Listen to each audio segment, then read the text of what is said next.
Aroma T വിയുടെ എല്ലാ മാന്യ പ്രേക്ഷകർക്കും വേഗം വരുന്ന കർത്താവായ യേശു ക്രിസ്തുവിൻ്റെ ധന്യതിര നാമത്തിൽ വന്ദനത്തെയും സ്വാഗതത്തെയും അറിയിക്കുന്നു. അനുഗ്രഹീതവും മനോഹരവുമായ നല്ല നിമിഷങ്ങൾക്കായി, നല്ല ദിവസത്തിനായി ഞാൻ കർത്താവിനെ സ്തോത്രം ചെയ്യുന്നു. അരോമ ടി വിയുടെ ശ്രോതാക്കളോടൊപ്പം ഇന്ന് അനുഗ്രഹിക്കപ്പെട്ട ജീവിതാനുഭവം, ദൈവം നടത്തിയ അത്ഭുതകരമായ വഴികളെയും കുറിച്ച് പങ്കുവയ്ക്കേണ്ടതിന് ഇന്ന് നമ്മോടൊപ്പം ജോയിൻ ചെയ്തിരിക്കുന്നത് കർത്താവിൻ്റെ ദാസി ലത ബോസ്കോ, ആഫ്രിക്കയിലെ ടാൻസാനിയയിൽ നിന്നും നമ്മോടൊപ്പം ജോയിൻ ചെയ്തിരിക്കുന്നു. തൻ്റെ ജീവിതത്തിൽ ദൈവം നടത്തിയ അത്ഭുതകരമായ ചില അനുഭവങ്ങൾ അരോമ ടി വിയുടെ പ്രേക്ഷകരോടൊപ്പം പങ്കുവയ്ക്കുന്നു. ഒരു കത്തോലിക്ക കുടുംബത്തിൽ ജനിച്ച് വളർത്തപ്പെട്ടു എങ്കിലും യഥാർത്ഥമായി കർത്താവിനെ കണ്ടുമുട്ടുവാനിടയായി തീർന്ന തൻ്റെ ജീവിതത്തിലെ ഒരുപാട് അനുഭവങ്ങൾ, ഒരുപാട് സംഭവങ്ങൾ, ഓർമ്മകൾ അരോമ ടി വിയുടെ പ്രേക്ഷകരോടൊപ്പം പങ്കുവയ്ക്കുന്നു. പ്രേക്ഷകർക്ക് ഇതൊരു വേറിട്ട അനുഭവമായിരിക്കും. ആകയാൽ ശ്രദ്ധയോടെ സ്കിപ്പ് ചെയ്യാതെ അവസാനം വരെ ഈ വീഡിയോ കാണുകയും കേൾക്കുകയും ചെയ്യുക. നിങ്ങളുടെ പ്രിയപ്പെട്ടവർക്ക് കൂടി ഷെയർ ചെയ്ത് കൊടുക്കുക. അവരും കേട്ട് അനുഗ്രഹിക്കപ്പെട്ട് വിലയേറിയ അഭിപ്രായങ്ങളും നിർദ്ദേശങ്ങളും കമൻറ്റ് ബോക്സിൽ രേഖപ്പെടുത്താം. നിങ്ങളുടെ പ്രാർത്ഥനാ വിഷയങ്ങളും നിർദ്ദേശങ്ങളും സ്ക്രീനിൽ കാണുന്ന വാട്സപ്പ് നമ്പറിൽ ഞങ്ങളെ അറിയിക്കാം. എല്ലാ തിങ്കളാഴ്ചയും രാത്രി അരോമ ടി വിയുടെ ശ്രോതാക്കൾക്ക് കൊണ്ട് വിശിഷ്യാൽ പ്രാർത്ഥന നടക്കുന്നു. പ്രേക്ഷകർക്ക് അതിൽ സംബന്ധിക്കാം. കർത്താവ് നമ്മെ സഹായിക്കട്ടെ. തുടർന്ന് അരോമ ടി വിയുടെ ശ്രോതാക്കളോടൊപ്പം സമയം ചിലവഴിക്കുന്നതിന് കർത്താവിൻ്റെ ദാസി പ്രിയ ലത ബോസ്കോയെ തികഞ്ഞ സ്നേഹത്തോടും ആദരവോടും കൂടി അരോമ ടി വിയുടെ പ്രേക്ഷകരോടൊപ്പം സമയം ചിലവഴിക്കുന്നതിനായിട്ട് ഞങ്ങൾ ക്ഷണിച്ചുകൊള്ളുന്നു. അരോമ ടി വി വഴിയായി ഈ സാക്ഷ്യം കേൾക്കാൻ സന്നദ്ധരായിരിക്കുന്ന ഓരോ പ്രേക്ഷകർക്കും എൻ്റെ നന്ദിയോ അഭിനന്ദനങ്ങളെയും ഞാൻ അറിയിച്ചു കൊള്ളുന്നു. അരോമ ടി വിയിൽ അനേക സാക്ഷികളെ ഞാൻ കണ്ടിട്ടുണ്ട്. സാക്ഷികൾ, ആ ടെസ്റ്റിമണീസ് ഓരോരുത്തരുടെയും ജീവിതത്തിൽ അതൊരു വലിയ ഒരു ഭാഗ്യമായിട്ട് വരുന്നത് ഞാൻ ദൈവത്തിന് ഞാൻ നന്ദി പറയുന്നു. ഈ അരോമ ടി വിയിൽ എന്നെ കൊണ്ടുവന്ന ദൈവത്തിന് ഞാൻ ആദ്യമായിട്ട് നന്ദി പറയുന്നു. എനിക്ക് അതിന് ചാൻസ് കൊടുത്ത പാസ്റ്റർ ഡാനിയൽ ജോൺ അവർക്കും എൻ്റെ നന്ദിയെ ഞാൻ അറിയിച്ചു കൊള്ളുന്നു. ഈ ദിവസം ദൈവം ഇത് അനുവദിച്ച് തന്നു എന്ന് തന്നെ ഞാൻ പറയാം. ഞാൻ തമിഴാണ് അധികമായിട്ട് സംസാരിക്കുന്നതുകൊണ്ട് എനിക്ക് മലയാളത്തിൽ, ഞാൻ പഠിച്ചതൊക്കെ മലയാളം, എന്നാലും എനിക്ക് ഫ്ലുവൻസ് കുറച്ച് ഡിസ്റ്റർബൻസ് ആയിരിക്കും, അതിന് ക്ഷമിക്കണം. ദൈവത്തിൻ്റെ കൃപ കൊണ്ട് ഈ സാക്ഷി പറഞ്ഞു തീർക്കാൻ എനിക്ക് സാധിക്കുമെന്ന് ഞാൻ വിശ്വസിക്കുന്നു. അരോമ ടി വി കണ്ടുകൊണ്ടിരിക്കുന്ന പ്രേക്ഷകർക്ക് എന്നെ ഞാൻ പരിചയപ്പെടുത്താൻ ഞാൻ ആഗ്രഹിക്കുന്നു. എൻ്റെ പേര് ലത ബോസ്കോ. ഇപ്പോഴും ഞാൻ ആഫ്രിക്ക കൺട്രിയിൽ ടാൻസാനിയ ആ കൺട്രിയിലാണ് ഞാനും എൻ്റെ ഹസ്ബൻഡും ഇവിടെ ഇരിക്കുന്നത്. എൻ്റെ ഹസ്ബൻഡ് ഇവിടെ കോളേജിൽ പ്രൊഫസറായിട്ട് ജോലി ചെയ്യുന്നു. അതിൻ്റെ കൂടെ ദൈവത്തിൻ്റെ മിനിസ്ട്രിയും ചെയ്തുകൊണ്ട്, യേശു കർത്താവിൻ്റെ മിനിസ്ട്രിയും ചെയ്തുകൊണ്ട് ഞങ്ങളിവിടെ താമസിക്കുന്നു. ഞങ്ങളിവിടെ വന്നിട്ട് ഒരു 9 years ആയി. ദൈവത്തിൻ്റെ കൃപ കൊണ്ട് ഈ ആഫ്രിക്ക കൺട്രിയിൽ ദൈവത്തിൻ്റെ നാമം മഹത്വപ്പെടുത്താൻ ദൈവം അനേക ചാൻസ് ഞങ്ങൾക്ക് കൊടുത്തിട്ടുണ്ട്. ഇപ്പോഴും എൻ്റെ പേര് ലത ബോസ്കോ.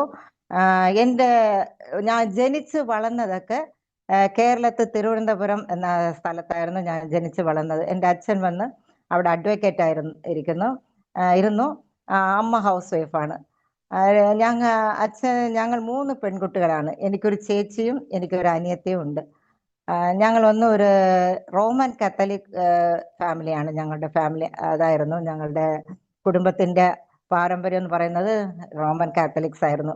നല്ല ഭക്തിയുള്ള കുടുംബം. എല്ലാവർക്കും അറിയാലോ, റോമൻ കാത്തലിക്സിൽ പ്രാർത്ഥിക്കുന്നതൊക്കെ വന്ന് എല്ലാവർക്കും അറിയുന്ന ഒരു കാര്യമാണ്. നല്ല കൊന്തയൊക്കെ ചൊല്ലും, ചർച്ചിൽ സൺഡേ ചർച്ചിലൊക്കെ പോകും. അങ്ങനെയുള്ള ഒരു ജീവിതമായിരുന്നു. എൻ്റെ അച്ഛനും അമ്മയും, അച്ഛൻ വന്ന് ഒരു ഇലക്ട്രിസിറ്റി ബോർഡിൽ സൂപ്രണ്ടായിരുന്നു. അത് കഴിഞ്ഞിട്ടാണ് അഡ്വക്കേറ്റ് ആയിട്ടൊക്കെ ജോയിൻ ചെയ്തത്. അച്ഛനൊന്നൊരു കമ്മ്യൂണിസ്റ്റ് പാർട്ടിയിലുള്ള ഒരാളാണ്. അതുകൊണ്ട് ദൈവത്തിന്റെ ഭക്തി ഇല്ല എന്ന് പറയാൻ പറ്റത്തില്ല. വെച്ചാൽ ദൈവത്തിന്റെ അടുത്ത് ഇഷ്ടമുണ്ട്, ഒക്കെ ഉണ്ട്. ഞങ്ങൾക്കും ചർച്ചിൽ പോകാനായിട്ടൊന്നും ഒരു തടസ്സവും അച്ഛൻ പറഞ്ഞിട്ടില്ല. ഞങ്ങളെ വിളിച്ചുകൊണ്ട് പോകും. അപ്പൊ ഞങ്ങൾ കൊച്ചുകുട്ടികളായിരുന്നു. അപ്പൊ എൻ്റെ ചേച്ചിക്ക് 2 വയസ്സ്, 1.5 വയസ്സിന് മൂത്തത്. പക്ഷെ എൻ്റെ അനിയത്തി വന്ന് ഒരു 9 വർഷം കഴിഞ്ഞിട്ടാണ് എൻ്റെ അനിയത്തി ജനിച്ചത്. അപ്പോൾ എൻ്റെ അനിയത്തി ജനിക്കുമ്പോൾ ഞങ്ങൾ 2 കൊച്ചുകുട്ടികളായിരിക്കുമ്പോഴത്തേക്ക് ഞങ്ങളുടെ വീട്ടിൽ നിന്ന് ചർച്ചിൽ പോകണമെങ്കിൽ കുറച്ച് ദൂരമുണ്ട്. ഇരുന്നാൽ അതുകൊണ്ട് എങ്ങനെയാണെന്ന് വെച്ചാൽ ഒരു ക്രിസ്മസ്, ഒരു ന്യൂ ഇയർ, ഒരു ഈസ്റ്റർ അങ്ങനെയൊക്കെയാണ് ചർച്ചിൽ പോകുന്നത്. പക്ഷെ വീട്ടിൽ വന്ന് നല്ല പ്രാർത്ഥനയൊക്കെ ഉണ്ടാകും. അത് ഒന്ന് 6 മണിയായ അച്ഛനമ്മയും അമ്മ വിളിച്ചു പറയും ഉടനെ പ്രാർത്ഥിക്കാൻ വരണമെന്ന്. അങ്ങനെ പോയി ഞങ്ങൾ പ്രാർത്ഥിക്കും. ഭയങ്കര സ്ട്രിക്റ്റ് ആണ് എൻ്റെ അമ്മ. ഞങ്ങൾ ഭയങ്കര സ്ട്രിക്റ്റ് ആണ്. കാരണം എന്താ വെച്ചാല് 3 പെൺകുട്ടി, അപ്പോഴും 2 പെൺകുട്ടികളായിരുന്നു. 2 പെൺകുട്ടികൾ അവരെ കർശനമായിട്ടൊക്കെ വളർത്തിയാൽ അവർ നന്നായിട്ടൊക്കെ വരും. അങ്ങനെയുള്ള ഒരു കണ്ടീഷനുള്ള ഒരു വീടായിരുന്നു. പക്ഷെ സ്നേഹത്തിനും ഒരു കുറവില്ല. അങ്ങനെ ഞങ്ങള് വളർന്നു.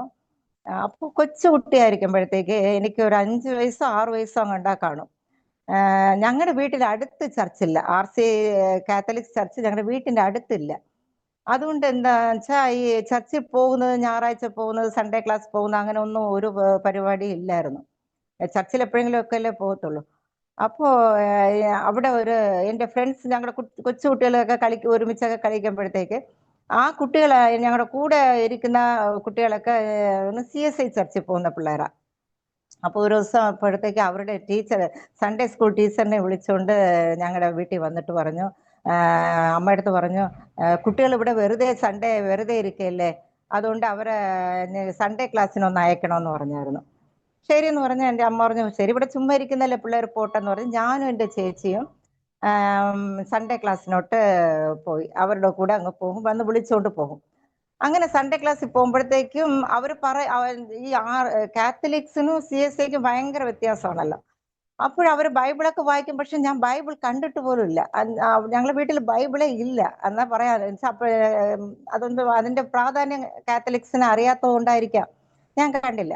അപ്പൊ അവരെന്ത് ചെയ്തു, ഒരു ബുക്ക് കൊടുക്കുന്നു, അതൊക്കെ വായിക്കുന്നു എന്നൊക്കെ എനിക്കറിയാന്നുള്ളൂ.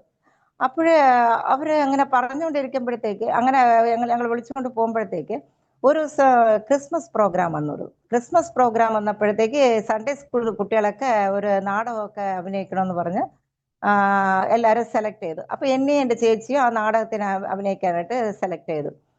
അതെന്താ നാടകം എന്ന് വെച്ചാല് 10 കന്യകന്മാരുടെ ആ നാടകമായിരുന്നു. 5 പേര് ബുദ്ധിയുള്ള കന്യകളും ബുദ്ധിയില്ലാത്ത കന്യകളും, അങ്ങനെയുള്ള ഒരു നാടകമായിരുന്നു.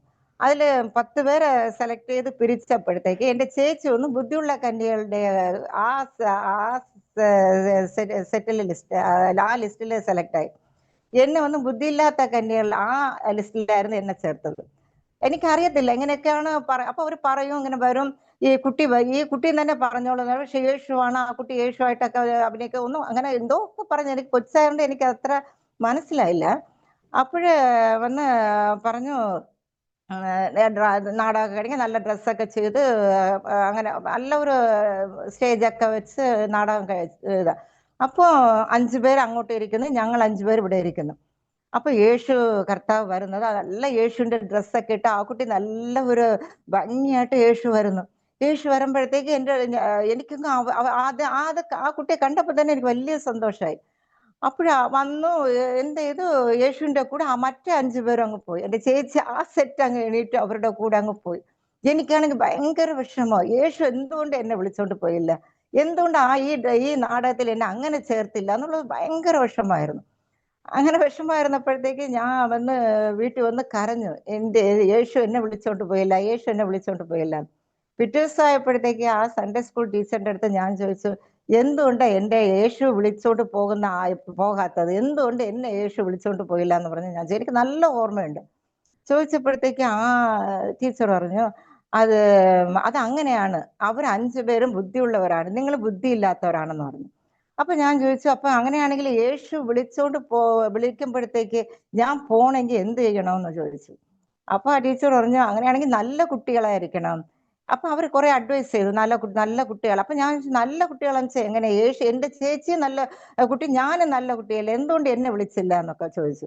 അപ്പൊ അവരെ പറഞ്ഞു, ഇല്ല, നല്ല കുട്ടിയാണെങ്കിൽ ഇങ്ങനെയൊക്കെ ഇരിക്കണം, ചീത്ത കാര്യങ്ങളൊക്കെ സംസാരിക്കരുത്, അങ്ങനെ പറഞ്ഞാൽ കേൾക്കണം, കള്ളമൊക്കെ പറയരുത്. അവരെ നല്ലൊരു അഡ്വൈസ് കൊടുത്തു. പക്ഷെ ഞാൻ അങ്ങനെയൊന്നും അല്ല. എന്നാലും എനിക്കത് കേട്ടപ്പോഴേ, ഞാൻ നല്ല കുട്ടിയായിരുന്നാലും യേശു എന്നെ കൊണ്ടുപോയില്ലല്ലോ. ഇതെന്റെ ഹൃദയത്തിൽ അങ്ങ് ആഴത്തിലെ കൊച്ചുകുട്ടി തന്നെ. അപ്പൊ എനിക്ക് യേശു വിളിച്ചോണ്ട് പോണെങ്കിൽ ഞാൻ നല്ല കുട്ടിയായിരിക്കണം. ഇത് ഒന്ന് മാത്രമേ ഉള്ളൂ എൻ്റെ തിങ്കിങ്ങില്.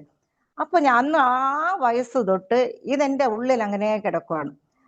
ആ വയസ്സ് തൊട്ട് അന്ന് തൊട്ട് തന്നെ അച്ഛനമ്മ എന്ത് പറഞ്ഞാലും ഞാൻ കേൾക്കും, ആരെന്ത് പറഞ്ഞാലും കേൾക്കും, എന്ത് ജോലി ചെയ്താ പറഞ്ഞാലും ചെയ്യും.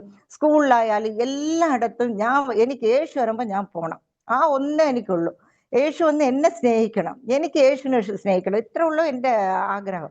അങ്ങനെ ഞാൻ അങ്ങ് കടന്നു പോയപ്പോഴത്തേക്ക് അങ്ങനെ സ്കൂളിൽ പോകുന്നു. അപ്പൊ കൊച്ചുകുട്ടികളൊക്കെ എല്ലാരും ചേച്ചിയൊക്കെ ഇവര് ചേച്ചിയുടെ ഫ്രണ്ട്സൊക്കെ, എനിക്ക് ചേച്ചിക്ക് 1.5 വയസ്സ് വ്യത്യാസമുള്ളതുകൊണ്ട് ചേച്ചിയുടെ കൂടെയാണ്. അതിനുശേഷം എൻ്റെ അനിയത്തിയും ജനിച്ചു ഒക്കെ ആയി.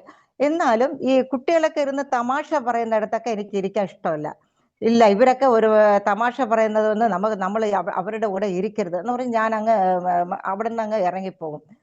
സ്കൂളിലായാലും ഒരു 10ാം ക്ലാസ് ഒക്കെ ആയപ്പോഴത്തേക്ക് കുട്ടികളൊക്കെ ഒരുമാതിരി ആൺകുട്ടികളുടെ അടുത്തൊക്കെ സംസാരിക്കുമ്പോഴത്തേക്ക് ഞാനൊക്കെ സംസാരിക്കത്തില്ല. ഇല്ല, ഇതിന്റെ കൂടെ നമ്മൾ നിൽക്കരുത്, യേശുവിന് ഇഷ്ടമല്ല അങ്ങനെ പറഞ്ഞ് ഞാൻ അപ്പോഴങ്ങ് അവിടെ നിന്ന് അങ്ങ് ഞാൻ ഒതുങ്ങിപ്പോകും. അങ്ങനെ പോയപ്പോഴത്തേക്ക് ഇതിൻ്റെ ഇടയിൽ എൻ്റെ അച്ഛൻ്റെ അമ്മ വന്ന്, അപ്പൊ എനിക്ക് ബൈബിളൊന്നും അറിയത്തില്ലല്ലോ. അച്ഛൻ്റെ അമ്മ വന്ന് നല്ല ബൈബിൾ സ്റ്റോറിയൊക്കെ പറയും. അവർ എങ്ങനെയാണ് പഠിച്ചതെന്ന് എനിക്കറിയത്തില്ല, അവർക്കൊന്നും ബൈബിളൊന്നും കണ്ടിട്ട് കാണത്തില്ല, ഞങ്ങൾ ആർസിയിൽ. അപ്പോ പറയും, അബ്രഹാമിന്റെ കഥ പറയും, യോസെഫിന്റെ കഥ പറയും, അങ്ങനെ ദാവീദിന്റെ കഥ പറയും, അപ്പൊ ഇങ്ങനെ കഥകൾ മാത്രമേ എനിക്ക് അറിയാത്തുള്ളൂ ബൈബിളിൽ. ഇങ്ങനെ കഥകൾ, അപ്പൊ ഓരോ കഥയിലും എന്താണ് നല്ല, അപ്പോഴേ എനിക്ക് യോസേപ്പിന്റെ കഥ, യോബുവിന്റെ കഥയൊക്കെ എനിക്ക് വലിയ ഇഷ്ടമായിരുന്നു. അതൊക്കെ ഞാൻ എന്ത് വിചാരിച്ചെന്ന ഒരു ഹിസ്റ്ററി പോലെ ഏതോ ഒരു ബുക്കിൽ നിന്ന് അവരെ എടുത്ത് പറയുവാണെന്നാണ് ഞാൻ വിചാരിച്ചത്. അത്രയും എനിക്കറിയത്തുള്ളൂ. അങ്ങനെ അങ്ങനെ ഇങ്ങനെ എൻ്റെ ഉള്ളിൽ അങ്ങനെ കിടക്കുമായിരുന്നു. അപ്പോ എൻ്റെ കോളേജ് എൻ്റെ ടീനേജ് ആയപ്പോഴത്തേക്കും ഇതെന്റെ മനസ്സിലുണ്ട്, നല്ല കുട്ടിയായിരുന്ന യേശുവിന്റെ കൂടെ പോകാം. ആ ഒരു എൻ്റെ ടീനേജിൽ എൻ്റെ ഉള്ളിൽ അങ്ങനെ കിടക്കുമായിരുന്നു. എൻ്റെ കൂട്ടുകാർ, ഞാൻ കരമന NSS കോളേജിലാണ് പഠിച്ചത്, ട്രിവാൻഡ്രത്തിൽ. അപ്പോഴ് വന്ന് എന്നെ എല്ലാവരും ഇങ്ങനെ ഇരിക്കുന്നുണ്ട്, കുട്ടികളൊക്കെ എന്നെ പറ്റിക്കും. എൻ്റെ നിന്നൊക്കെ സാധനങ്ങളൊക്കെ വാങ്ങിക്കും, തരത്തില്ല. എൻ്റെ എക്സാം ടൈം ആകുമ്പോഴത്തേക്ക് എൻ്റെ ബുക്സ് ഒക്കെ മാറ്റി വെക്കും. പക്ഷെ ഇതൊന്നും ഞാൻ ചോദിക്കത്തില്ല. ഇത് ചോദിച്ചു കഴിഞ്ഞാൽ നമ്മളൊരു ചീത്ത കുട്ടിയായി പോകും. ഇങ്ങനെയുള്ള ഒരു മെന്റാലിറ്റി എനിക്കുണ്ടായിരുന്നു. കോളേജിലൊക്കെ പോകുമ്പോഴത്തേക്ക് എൻ്റെ അമ്മ ഭയങ്കര സ്ട്രിക്റ്റ് ആണ്. കോളേജിലൊക്കെ പോകുമ്പോഴത്തേക്ക് എൻ്റെ അമ്മ വന്ന് ഞങ്ങൾ കുറച്ച് താമസിച്ചെങ്കിൽ, കോളേജിൽ പോയിട്ട് വരുമ്പോഴത്തേക്ക് കുറച്ച് താമസിച്ചെങ്കിൽ ഞാൻ പറയും എക്സ്ട്രാ ക്ലാസ് ഉണ്ടെങ്കിലേ താമസിക്കത്തുള്ളൂ. അപ്പൊ അമ്മ ക്ലാസ് ഉണ്ടായിരുന്നു എന്ന് പറയും. പക്ഷെ എൻ്റെ അമ്മ വന്ന് ഓ അങ്ങനെയാണോ എന്ന് വിചാരിച്ചിട്ട് ചോദിച്ചിട്ട് എന്ത് ചെയ്യും വെച്ചാൽ എൻ്റെ ഫ്രണ്ട്സിനടുത്ത് ഫോൺ ചോദിച്ചു, ഇത് ഫോണല്ല അപ്പോഴേ അവരുടെ വീട്ടിലോട്ട് അങ്ങോട്ട് പോകുന്ന പോലെ പോയിട്ട്, എന്താ മോളെ ഇന്നലെ ലേറ്റായിട്ട് വന്നതെന്ന് ചോദിക്കും. ഇല്ല ആൻറ്റി, എനിക്ക് ക്ലാസ് ഉണ്ടായിരുന്നു, ഞങ്ങൾക്ക് അതാണ് ഞാനും ലതയും ലേറ്റായി വന്നതെന്ന് പറയും. അങ്ങനെ പറയുമ്പോഴത്തേക്ക് എൻ്റെ അമ്മ, അപ്പൊ ഇതൊക്കെ വന്ന് എൻ്റെ അമ്മ ഞങ്ങളെ ഫോളോ ചെയ്തുകൊണ്ടേ ഇരിക്കും എവിടെ പോയാലും. അതും എനിക്കൊരു പേടിയാണ്. അങ്ങനെ ഒരു കാലങ്ങൾ അങ്ങനെ കോളേജിലൊക്കെ പോകുമ്പോഴത്തേക്കും എൻ്റെ ഉള്ളിൽ നല്ല കുട്ടിയായിരിക്കണം ഈ ഒരു ചിന്ത മാത്രമേ ഉള്ളൂ. പക്ഷെ എനിക്ക് യേശുവിനെ അറിയത്തില്ല. യേശു വരും, അങ്ങനെ ആ ഒരു ഡ്രാമ അങ്ങനെയുള്ള ഒരു ഇതേ ഉള്ളൂ. പക്ഷെ യേശു എങ്ങനെയാണ്, ദൈവം എങ്ങനെയാണ്, ദൈവം ആർക്കായിട്ടാണ് മരിച്ചതെന്ന് പോലും എനിക്കറിയത്തില്ല. അങ്ങനെയുള്ള ഒരു ഈസ്റ്ററിന് പോകും, ദുഃഖവെള്ളിയാഴ്ച പോകും, എല്ലാം ഈ പാരമ്പര്യത്തിലുള്ള കാര്യങ്ങളെ എൻ്റെ കുടുംബത്തിൽ ചെയ്തിട്ടുള്ളൂ. അതുകൊണ്ട് എനിക്ക് അങ്ങനെയുള്ള ഒരു പാരമ്പര്യമായ കാര്യങ്ങൾ മാത്രമേ എനിക്ക് അറിയത്തുള്ളൂ. പക്ഷെ യേശുവിനെ ആഴത്തിൽ അറിയുന്ന ഇതില്ല. അങ്ങനെ കാലങ്ങൾ അങ്ങ് പോയപ്പോഴത്തേക്ക് എനിക്ക് ആ കോളേജിൽ പോകുമ്പോഴത്തേക്ക് മറ്റു പിള്ളേരൊക്കെ ഈ പ്രേമത്തിലും അങ്ങനെയൊക്കെ ഇരിക്കുമ്പോഴേക്ക് ഞാൻ പറയും ഇത് നല്ലതല്ലെന്ന് പറയും. ഉടനെ അവരെന്നെ അങ്ങ് ഒതുക്കും. അപ്പൊ എല്ലാരും എന്നെ ഒതുക്കി ഇരിക്കുമ്പോ ആദ്യം എനിക്ക് ഉള്ളിൽ ഒരു വിഷമം തോന്നി. എന്തുകൊണ്ട് എല്ലാരും എന്നെ ഒതുക്കുന്നത്, എല്ലാരും എന്നെ വേണ്ടാന്ന് പറയുന്നത്, നിന്റെ ഫ്രണ്ട്ഷിപ്പ് ഒന്നും ഞങ്ങൾക്ക് വേണ്ട എന്ന് പറയും. എൻ്റെ ചേച്ചിയുടെ ഫ്രണ്ട്സും റിലേഷൻസ് ആയാലും അവരൊക്കെ ചേരും എന്നെ അങ്ങ് തനിച്ച് നിർത്തും. അപ്പോഴെന്റെ ചേച്ചി പറയും അവർക്ക് ഇതൊന്നും ഇഷ്ടമല്ല, ഈ തമാശ പറയുന്നത് ഇഷ്ടമല്ല, ഈ ഇങ്ങനത്തെ കാര്യങ്ങൾ ഇഷ്ടമല്ല എന്നൊക്കെ പറയും. അപ്പോഴൊക്കെ സിനിമ കാണും. എൻ്റെ അച്ഛനമ്മയൊക്കെ ഞങ്ങളൊക്കെ എൻ്റെ അമ്മായിമ്മ, ആൻറ്റി എല്ലാവരുമായിട്ടൊക്കെ സിനിമയ്ക്കൊക്കെ പോകുമ്പോഴത്തേക്ക് ഞാനും പോകും. പക്ഷെ എനിക്ക് അതിലത്ര ഒരു ഇതില്ല, സന്തോഷമില്ല. അതിലും അമ്മ പറയും കൊച്ചിലെ സിനിമയ്ക്ക് പോയാൽ അതിൽ വേറെ എന്ത് ലവ് സോങ് ഒക്കെ കണ്ടെങ്കിൽ ഇവിടെ ഒന്ന് കണ്ണുമുടി അങ്ങനെ ഇരിക്കും, ഇവള് അങ്ങനെ എന്നൊക്കെ എന്നൊക്കെ പറയും. അപ്പൊ എൻ്റെ കൂടെ ചേരാൻ ആർക്കും അത്ര ഇഷ്ടമല്ല. പക്ഷെ എന്നെ എല്ലാവർക്കും ഇഷ്ടമാണ്. എന്താന്ന് വെച്ചാൽ ഞാൻ എല്ലാവർക്കും നല്ലത് ചെയ്യും, അങ്ങനെയുള്ള ഒരു ഇതിൽ അങ്ങ് പോയി. അങ്ങനെ പോയപ്പോഴത്തേക്കാണ് എൻ്റെ ടീനേജിൽ കഴിഞ്ഞ എൻ്റെ കല്യാണ ഏജ് വന്നപ്പോഴത്തേക്ക് എനിക്ക് പ്രാർത്ഥന വന്ന ഇങ്ങനത്തെ ഉള്ളത്, പക്ഷെ വേറെ ഒരു പ്രാർത്ഥനയില്ല. അപ്പോഴേ എനിക്ക് തോന്നി ദൈവത്തിന്റെ അടുത്ത് നമ്മുടെ ജീവിതത്തിനെ കുറിച്ചുള്ള കാര്യങ്ങൾ ദൈവത്തിന്റെ അടുത്ത് ചോദിക്കണമെന്നുള്ള ഏതോ ഒരു ഇത് എൻ്റെ ആ കല്യാണ പ്രായമായപ്പോഴത്തേക്ക് എനിക്ക് വന്നു. അപ്പൊ ഒരു ദിവസം ഞാൻ ദൈവത്തിന്റെ അടുത്ത് ഞാൻ പ്രാർത്ഥിച്ച നമ്മുടെ ഈ ബുക്ക് ഉണ്ട്, ഒരു ബുക്കിലാണ് എല്ലാ പ്രാർത്ഥനയും ഉണ്ട്.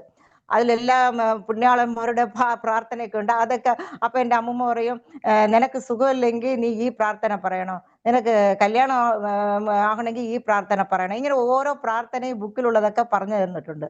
അതൊക്കെ പറഞ്ഞിട്ട് ഞാൻ എന്ത് ചെയ്തു, ഒരു ദിവസം ദൈവത്തിന്റെ എന്റെ ജീവിതത്തിൽ ഇനി എന്താ നടക്കാൻ പോണേ എന്ന് വെച്ചിട്ട് ഞാൻ ആലോചിച്ചിട്ട് ഞാൻ പറഞ്ഞു, എന്റെ കല്യാണം ഇങ്ങനെയൊക്കെ നടക്കണം, എന്റെ കല്യാണത്തിൽ ഇങ്ങനെയുള്ള എന്റെ ഭർത്താവ് എനിക്ക് വരണം. അങ്ങനെയൊക്കെ ഞാൻ പറയുമ്പോഴത്തേക്ക് എനിക്ക് അത് ഇപ്പോഴാണ് അറിയാം അത് ദൈവത്തിന്റെ ശബ്ദമാണെന്ന്. അന്ന് എനിക്ക് അറിയത്തില്ലായിരുന്നു. അന്ന് എനിക്ക് ഒരു ശബ്ദം എന്റെ ഹൃദയത്തിനുള്ളിൽ നിന്ന് വന്നതുപോലെ എനിക്ക് തോന്നി, ദൈവം പറയുന്ന പോലെ തോന്നി. എന്തെന്ന് വെച്ചാല്, നിനക്ക് അത് വേണം ഇത് വേണമെന്ന് നീ ചോദിക്കാതെ നിനക്ക് ഏത് നല്ലതെന്ന് ദൈവത്തിന് അറിയാം. ഈ ഒരു ശബ്ദം എനിക്ക് അങ്ങനെ എൻ്റെ ഹൃദയത്തിൽ നിന്ന് വന്നത്. പക്ഷെ എനിക്കറിയത്തില്ല അത് ദൈവം പറയുവാണെന്ന് എനിക്കറിയത്തില്ല. ഇങ്ങനെ ഒരു അനുഭവം എനിക്ക് അന്ന് വന്നായിരുന്നു. അന്ന് തൊട്ട് എൻ്റെ എല്ലാ കാര്യത്തിലും ഏത് നടന്നാലും ഇത് ദൈവത്തിന്റെ ഹിതമാണ്, ഇത് ദൈവത്തിന്റെ ഹിതമാണ്, അങ്ങനെയുള്ള ഒരു മെന്റാലിറ്റി എനിക്ക് കൊടുത്തു. അപ്പൊ നല്ല കുട്ടിയായിരിക്കണം ഒന്ന്, എൻ്റെ കൊച്ചുകുട്ടിയിലുള്ള രണ്ടാമത്തെ ടീനേജ് ആയപ്പോഴത്തേക്ക് ദൈവം എൻ്റെ അടുത്ത് പറഞ്ഞ കാര്യം, നീ ഏത് നടന്നാലും ഏത് കിട്ടിയാലും നീ അതിന് നന്ദി പറയണം, അത് ദൈവത്തിന്റെ ഹിതമാണ്, നീ എടുക്കണം. ഇങ്ങനത്തെ ഈ പോയിന്റ്. അപ്പൊ ഇതിലങ്ങ് ഞാൻ അങ്ങ് ഉറച്ചു. ഏത് കല്യാണത്തിന്റെ ആ ടൈമിൽ ഇതങ്ങ് ഇല്ല, എനിക്ക് ഏത് നടന്നാലും ഏത് ഹസ്ബൻഡ് വന്നാലും അത് ദൈവത്തിന്റെ ഹിതമാണ്, അങ്ങനെയുള്ള ആ മെന്റാലിറ്റി എനിക്ക് അങ്ങ് വന്നു. പക്ഷെ ദൈവത്തിന് ഞാൻ വളരെ വളരെ വളരെ നന്ദി പറയണം. എനിക്ക് 1987 മാരേജ് ആയത്. നല്ലൊരു ഭർത്താവിനെ ദൈവം അറേഞ്ച്ഡ് മാരേജ് ആണ്. ഭർത്താവ് ഡോക്ടർ ബോസ്കോ ഭാരതി, മധുരയിലെ അമേരിക്കൻ കോളേജിൽ കെമിസ്ട്രി പ്രൊഫസറായിരുന്നു. ഞങ്ങളുടെ റിലേഷൻ കൂടെയാണ്. അതുകൊണ്ട് അറേഞ്ച്ഡ് മാരേജ് ആയിട്ട് എനിക്ക് കല്യാണത്തിന് ദൈവം കൊടുത്തു. അപ്പോഴെനിക്ക് 22 വയസ്സ്, ഹസ്ബൻഡിന് 24 വയസ്സ്. ഞങ്ങൾക്ക് അത്രേ ഉള്ളൂ, 2 വയസ്സിന്റെ ഡിഫറൻറ്റേ ഉള്ളൂ. വന്ന് കണ്ടു, എല്ലാം കഴിഞ്ഞു കല്യാണം. അപ്പോഴും ഞാൻ ഓക്കെ, ദൈവം തമിഴ്നാടാണ്. തമിഴ്നാടായതുകൊണ്ട് എനിക്ക് നമുക്ക് തമിഴ് വീട്ടിൽ സംസാരിക്കും, എന്നാലും എനിക്ക് അത്ര ഫ്ലുവൻ്റ് ആയിട്ടൊന്നും എനിക്ക് തമിഴ് അറിയത്തില്ല. അപ്പോഴ് വന്ന് നോക്കി 1987 നവംബർ മാസത്തിൽ 16-ാം തീയതി ഞങ്ങളുടെ കല്യാണം കഴിഞ്ഞു. കല്യാണം കഴിഞ്ഞ് അപ്പൊ എൻ്റെ ഭർത്താവിന്റെ വീട്ടിലാണെങ്കിൽ അവർ 5 സഹോദരന്മാരും ഒരു സഹോദരിയാണ്. എൻ്റെ അമ്മാവന് കോളേജ് പ്രൊഫസറാണ്, അമ്മായി വന്ന് ടീച്ചറാണ്. പക്ഷെ നല്ലൊരു ഫാമിലിയാണ്. എന്നുവെച്ചാൽ ഞാൻ 3 പെൺമക്കളോട് വളർന്നതാണ്. അവിടെയാണെങ്കിൽ നല്ല ആൺപിള്ളേർ, എൻ്റെ മൂത്ത 2 ചേട്ടന്മാര്, 2 അനിയന്മാര്. അതുകൊണ്ട് എനിക്ക് വലിയൊരു സന്തോഷം, എൻ്റെ ലൈഫിൽ ഒരു ഡിഫറെന്റ് എക്സ്പീരിയൻസ് ആയിരുന്നു. വെച്ചാൽ ഞാൻ 3 പെൺമക്കള്, അമ്മ ഒരു സ്ട്രിക്റ്റ് ആയിട്ട് വളർത്തിയത്, അച്ഛന് സ്ട്രിക്റ്റ് ആയിട്ട് വളർത്തിയത് കൊണ്ട് ഇവിടെ വന്നപ്പോഴത്തേക്ക് എൻ്റെ അമ്മായിയൊക്കെ ആണെങ്കിൽ ഭയങ്കര ഫ്രീ ആണ്. നീ എന്ത് വേണമെങ്കിലും ചെയ്തോ, നീ എന്ത് ഡ്രസ്സ് വേണമെങ്കിലും ഇട്ടോ, നിനക്ക് എന്താണ് ഇഷ്ടം നീ അത് ചെയ്യ, അങ്ങനത്തെ ഉള്ള ഒരു ഫ്രീഡം ആയിരുന്നു. അതുപോലെ എൻ്റെ ഹസ്ബൻഡ് മൂത്ത കല്യാണം, രണ്ടാമത്തെ ചേട്ടൻ വന്ന് കാത്തലിക്സ് ഇതില് പ്രീസ്റ്റ് ആണ്, ഫാദർ, നമുക്ക് എല്ലാവരും അല്ല, കത്തോലിക്ക പള്ളിയിലെ അച്ഛനായിരുന്നു. അപ്പൊ അവരാണ് ഞങ്ങളുടെ കല്യാണമൊക്കെ നടത്തിയത്. അപ്പൊ നല്ല ഭക്തിയുള്ള കുടുംബമായിരുന്നു, നല്ല ഭക്തിയാണ്. അപ്പൊ വൈകുന്നേരം പ്രാർത്ഥിക്കാതിരുന്ന ഞങ്ങളുടെ വീട്ടിലൊക്കെ ചെറിയ പ്രാർത്ഥനയായിരിക്കും, അവിടെ വലിയ പ്രാർത്ഥന. എന്ന് വെച്ചാൽ അവര് ഓപ്പൺ ആയിട്ട് ദൈവത്തിന് നന്ദി പറയും, എല്ലാ കാര്യത്തിനും നന്ദി പറയും, എല്ലാറ്റിനും പ്രെയർ ചെയ്യും. അങ്ങനെയൊക്കെ കണ്ടപ്പോഴേ എനിക്ക് വലിയൊരു വ്യത്യാസം തോന്നി. എനിക്ക് വലിയ ഇഷ്ടപ്പെട്ടു.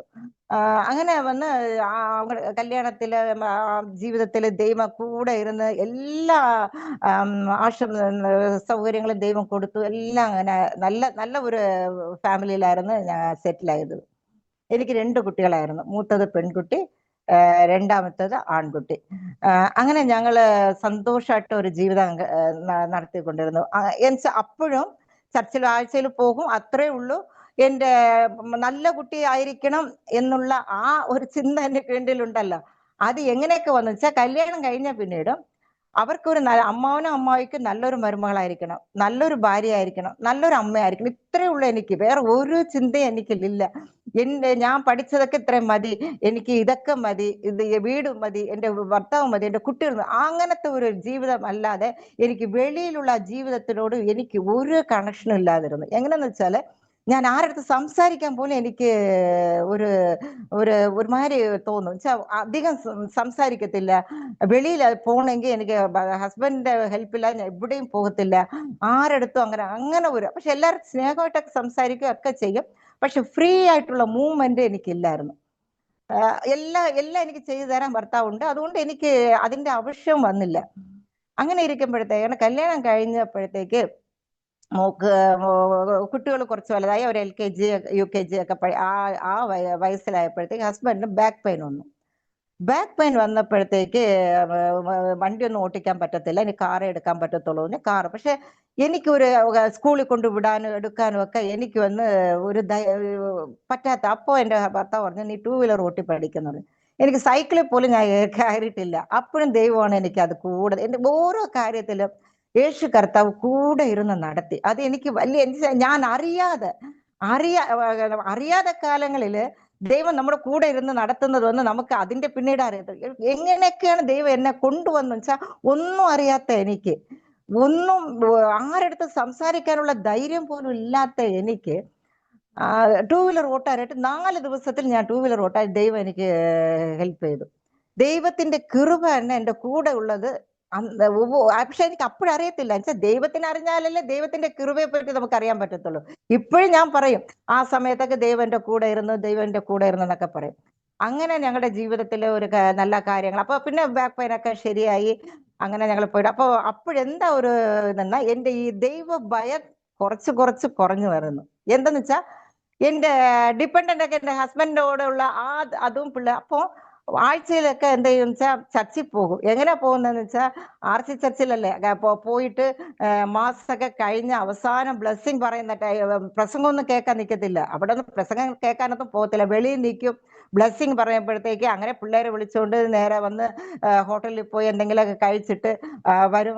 വൈകുന്നേരം ആകുമ്പോഴത്തേക്ക് ഒരു സിനിമയ്ക്ക് പോകും. ഇങ്ങനെയുള്ള ലൈഫായിരുന്നു. അത് കഴിഞ്ഞ് അങ്ങനെ ഏത് പാട്ട് സിനിമയിൽ ഏതെങ്കിലും പാട്ട് അന്ന് ഫേമസ് ആവുന്നുണ്ടോ ആ പാട്ടിന്റെ കാസറ്റ് വാങ്ങിക്കും. അങ്ങനെയൊക്കെ ഉള്ള ആ ഉലക കാര്യങ്ങളിൽ അങ്ങനെ ഞങ്ങൾ കുറച്ചങ്ങ് പോയി. അങ്ങനെ എന്നാലും ദൈവഭയമുണ്ട്. ദൈവഭയം വെച്ചാൽ ആർക്ക് എന്തെങ്കിലും ഒരു തീമകൾ നമ്മൾ വിചാരിക്കരുത്, ചെയ്യരുത്, ഇങ്ങനെയൊക്കെയുള്ള ഒരു കാര്യങ്ങളുണ്ടായിരുന്നു. അങ്ങനെ ഇരിക്കുമ്പോഴാണ് 2000 ദൈവം ഞങ്ങളെ സന്ദർശിച്ചതെന്ന് തന്നെ ഞാൻ പറയാം. ആ എൻകൗണ്ടർ അപ്പോഴാണ് നടന്നത്. 2000 ഞങ്ങൾ വിശ്വാസത്തിലേക്ക് ദൈവം നടത്തി. അത് എങ്ങനെയാന്ന് വെച്ചാല് 2000 എൻ്റെ മോക്ക് അപ്പോഴ് 12 വയസ്സ്. എൻ്റെ മൂത്തവന് മോള്, രണ്ടാമത് ആൺകുട്ടി, അവന് 8 വയസ്സ്. രണ്ടുപേർക്ക് 4 വയസ്സിന്റെ ഡിഫറൻറ്റ്. മോളുടെ പേര് റിനു ഭാരതി, മോന്റെ പേര് റിജു ഭാരതി.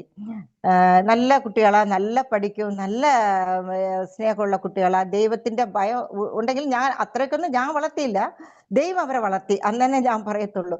അങ്ങനെ ഇരിക്കുമ്പോഴത്തേക്കാണ് ഇതിൽ ഞാൻ മൂത്ത പെൺകുട്ടിയെ പറ്റി ഞാൻ പറയേണ്ടത് അവിടെ ആവശ്യമായതുകൊണ്ട് ഞാൻ പറയുന്നു.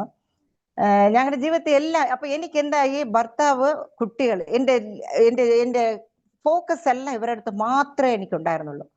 അപ്പൊ എൻ്റെ മോളാണെങ്കിൽ അവക്ക് അപ്പോഴും 10 വയസ്സ് കാത്തലിക്സിൽ വന്ന് ഈ ഹോളി കമ്മ്യൂണിയൻ എന്ന് പറയുന്ന ഒരു ഫംഗ്ഷൻ വെച്ചാൽ യേശുവിന്റെ അപ്പത്തിനെ കൊടുക്കുന്ന ആ ഒരു സെറിമണി ഉണ്ട്. അതിനെന്ത് ചെയ്യും വെച്ചാൽ 1 മാസം ഈ കുട്ടികളൊക്കെ പ്രെയറൊക്കെ പറഞ്ഞു കൊടുക്കാനായിട്ട് ഒരു ക്ലാസ് നടത്തും. അതിൽ എൻ്റെ മോളെ ഞാൻ അയച്ചു. നല്ല അവള് നല്ല പഠിക്കും, നല്ല ടാലന്റാണ്, എല്ലാം അവൾക്ക് ഉണ്ടായിരുന്നു. അപ്പൊ ഇവള് ഈ 1 മാസം ഈ ക്ലാസ് കഴിഞ്ഞ് 10 വയസ്സാണ്, ഈ ക്ലാസ് കഴിഞ്ഞ് വന്നപ്പോഴത്തേക്ക് അവളടുത്ത് ഒരു വലിയൊരു മാറ്റം ഞങ്ങൾ കണ്ടു. വലിയ മാറ്റം. ആ മാറ്റം എന്തെന്ന് വെച്ചാല് അവള് അതിന്റെ പിന്നീട് ഒരു സിനിമ പാട്ട് അവള് കേൾക്കത്തില്ല. സിനിമ പാട്ട് കേൾക്കത്തില്ല. വീട്ടിൽ അവൾ അങ്ങനെ സൈലന്റ് ആയിരിക്കും. ഈ അനിയൻ എന്തെങ്കിലും ഒരു കുസൃതി കാണിച്ചാൽ ഉടനെ പറയും, മോനെ നീ വന്ന് ഇങ്ങനെയൊക്കെ ചെയ്യരുത്, യേശുവിന് ഇഷ്ടപ്പെടത്തില്ല. ഏഷപ്പ ഏഷപ്പ എന്ന അവൾ അങ്ങനെ തമിഴിലാ പറയും. ഏഷപ്പാക്ക് ഇഷ്ടപ്പെടത്തില്ല, നീ ഇങ്ങനെയൊക്കെ ചെയ്യരുതെന്ന് അനിയനെ അപ്പോഴ് പറയും. അത് കഴിഞ്ഞ് നോക്കിയപ്പോഴത്തേക്ക് സ്കൂളിൽ പോകുമ്പോഴത്തേക്ക് അച്ഛൻ എനിക്കൊരു ബൈബിൾ വാങ്ങിച്ചതാന്ന് പറഞ്ഞു. ഞങ്ങളെ വീട്ടിൽ ബൈബിളേ ഇല്ല. കല്യാണം കഴിഞ്ഞ് ഇത്രയും വർഷമൊക്കെ ആയി, മോക്ക് 12 വയസ്സായി. ഞാൻ ബൈബിൾ എവിടെ കാണുമെന്ന് വെച്ചാൽ ചർച്ചിൽ കണ്ടതേ ഉള്ളൂ. അതും ചർച്ചിൽ ഫാദർ എടുത്ത് വായിക്കുന്നത് മാത്രമേ ഞാൻ ബൈബിൾ കണ്ടിട്ടുള്ളൂ, അല്ല ഞാൻ ബൈബിൾ കണ്ടിട്ടേ ഇല്ല. അപ്പൊ ഞങ്ങൾക്ക് ഒരു 10th വെഡിങ് ആനിവേഴ്സറി വന്നപ്പോൾ എൻ്റെ അമ്മാവൻ ഒരു ബൈബിൾ ഞങ്ങൾക്ക് ഗിഫ്റ്റ് ആയിട്ട് കൊടുത്തു. അത് വീട്ടിലുണ്ടായിരുന്നു. അപ്പൊ ആ ബൈബിളിനെടുത്തു. അത് ഇത്രയും വലുതാ, RC ബൈബിളൊക്കെ വലുതാ, നമ്മുടെ ഈ ബൈബിൾ പോലെ വലുതാണ്. അപ്പോ അവളൊന്ന് ആ ബൈബിൾ അവള് കേട്ടപ്പോഴത്തേക്ക് എന്തിനാ മോളെന്ന് ചോദിച്ചു. ഇല്ല, ഞങ്ങളുടെ സ്കൂളിൽ സൺഡേ ക്ലാസ് പോലെ ഞങ്ങൾക്ക് ക്ലാസ് ഉണ്ട്, എനിക്ക് ആ ബൈബിൾ വേണമെന്ന് പറഞ്ഞു. ഉടനെ ബൈബിൾ എടുത്ത് കൊടുത്തു. അത് അത്രയും വലിയ ബൈബിളും കൊണ്ടിട്ട് അവൾ സ്കൂളിൽ പോണേ. ഇതൊക്കെ കണ്ടപ്പോഴത്തേക്ക് എനിക്ക് ഉള്ളത്തിൽ ഒരു ഒരു ഒരുമാതിരി ഇത് ശരിയല്ലല്ലോ, എന്തോ ഒരു മാറ്റം വരുന്നല്ലോ എന്നുള്ള, ഞാൻ ഒരുമാതിരി ബൈബിൾ വായിക്കും രാത്രി ആകുമ്പോഴത്തേക്ക്. ഇതൊക്കെ ഒരു 10 വയസ്സിൽ കഴിഞ്ഞ് നടക്കുന്ന കാര്യങ്ങളാണ് അവൾക്ക്. രാത്രി ആകുമ്പോഴത്തേക്ക് എനിക്കോ എൻ്റെ ഹസ്ബൻഡിനോ ഒരു കിസ് കൊടുക്കാതെ അവൾ ഉറങ്ങത്തില്ല. ഞാൻ വന്ന അടുക്കളയിലൊക്കെ ജോലിയൊക്കെ തീർത്തിട്ട് വരുമ്പോഴത്തേക്ക് നോക്കുമ്പോഴത്തേക്ക് ഇവൾ ഉറങ്ങാതെ കിടക്കും. എന്താ മോളെ ഉറങ്ങാത്ത? അമ്മയ്ക്ക് ഞാൻ കിസ് ചെയ്തിട്ട് 10 വയസ്സ് കുട്ടി, അവൻ കൊച്ചുകുട്ടി 8 വയസ്സ്, അവൻ ഇങ്ങനെ ഒന്നുമില്ല. അപ്പൊ ഞാൻ എന്താ മോളെ? ഇല്ല, അതുകൊണ്ടാണ് ഞാൻ ഉറങ്ങാത്തെന്ന് പറയും. അപ്പൊ ശരി എന്ന് പറഞ്ഞാൽ അവൾ അങ്ങനെ കെട്ടിപ്പിടിച്ച് ഇവിടെ ഒരു ഉമ്മ കൊടുത്തിട്ട് അങ്ങനെ ഉറങ്ങും. ഇതൊക്കെ എൻ്റെ മനസ്സിൽ ഒരുമാതിരി ഒരു പേടിയും ഒരു വ്യത്യാസവും കണ്ടപ്പോഴത്തേക്ക് ഞാനും എൻ്റെ ഹസ്ബൻഡും അങ്ങനെ ഞങ്ങളുടെ ലൈഫിൽ കുറച്ചങ്ങ് ഒരു മാറ്റം വരാൻ തുടങ്ങി. അങ്ങനെ ഇരിക്കുമ്പോഴത്തേക്ക് സ്കൂളിലൊക്കെ അവള് ഡാൻസ് ആടും, നല്ല ഡാൻസ് ആടും. അപ്പോഴ് സ്കൂളിൽ വന്ന് ഒരു ഡാൻസ് പ്രോഗ്രാം ഉണ്ട്, നീ ഒരു ഡാൻസ് ആടണോന്ന് പറയും. അപ്പോൾ അവർ സിനിമ പാട്ട് എടുത്ത് കൊടുത്തിട്ട് നീ ഈ പാട്ടിന് ഡാൻസ് ആടണോന്ന് പറഞ്ഞു.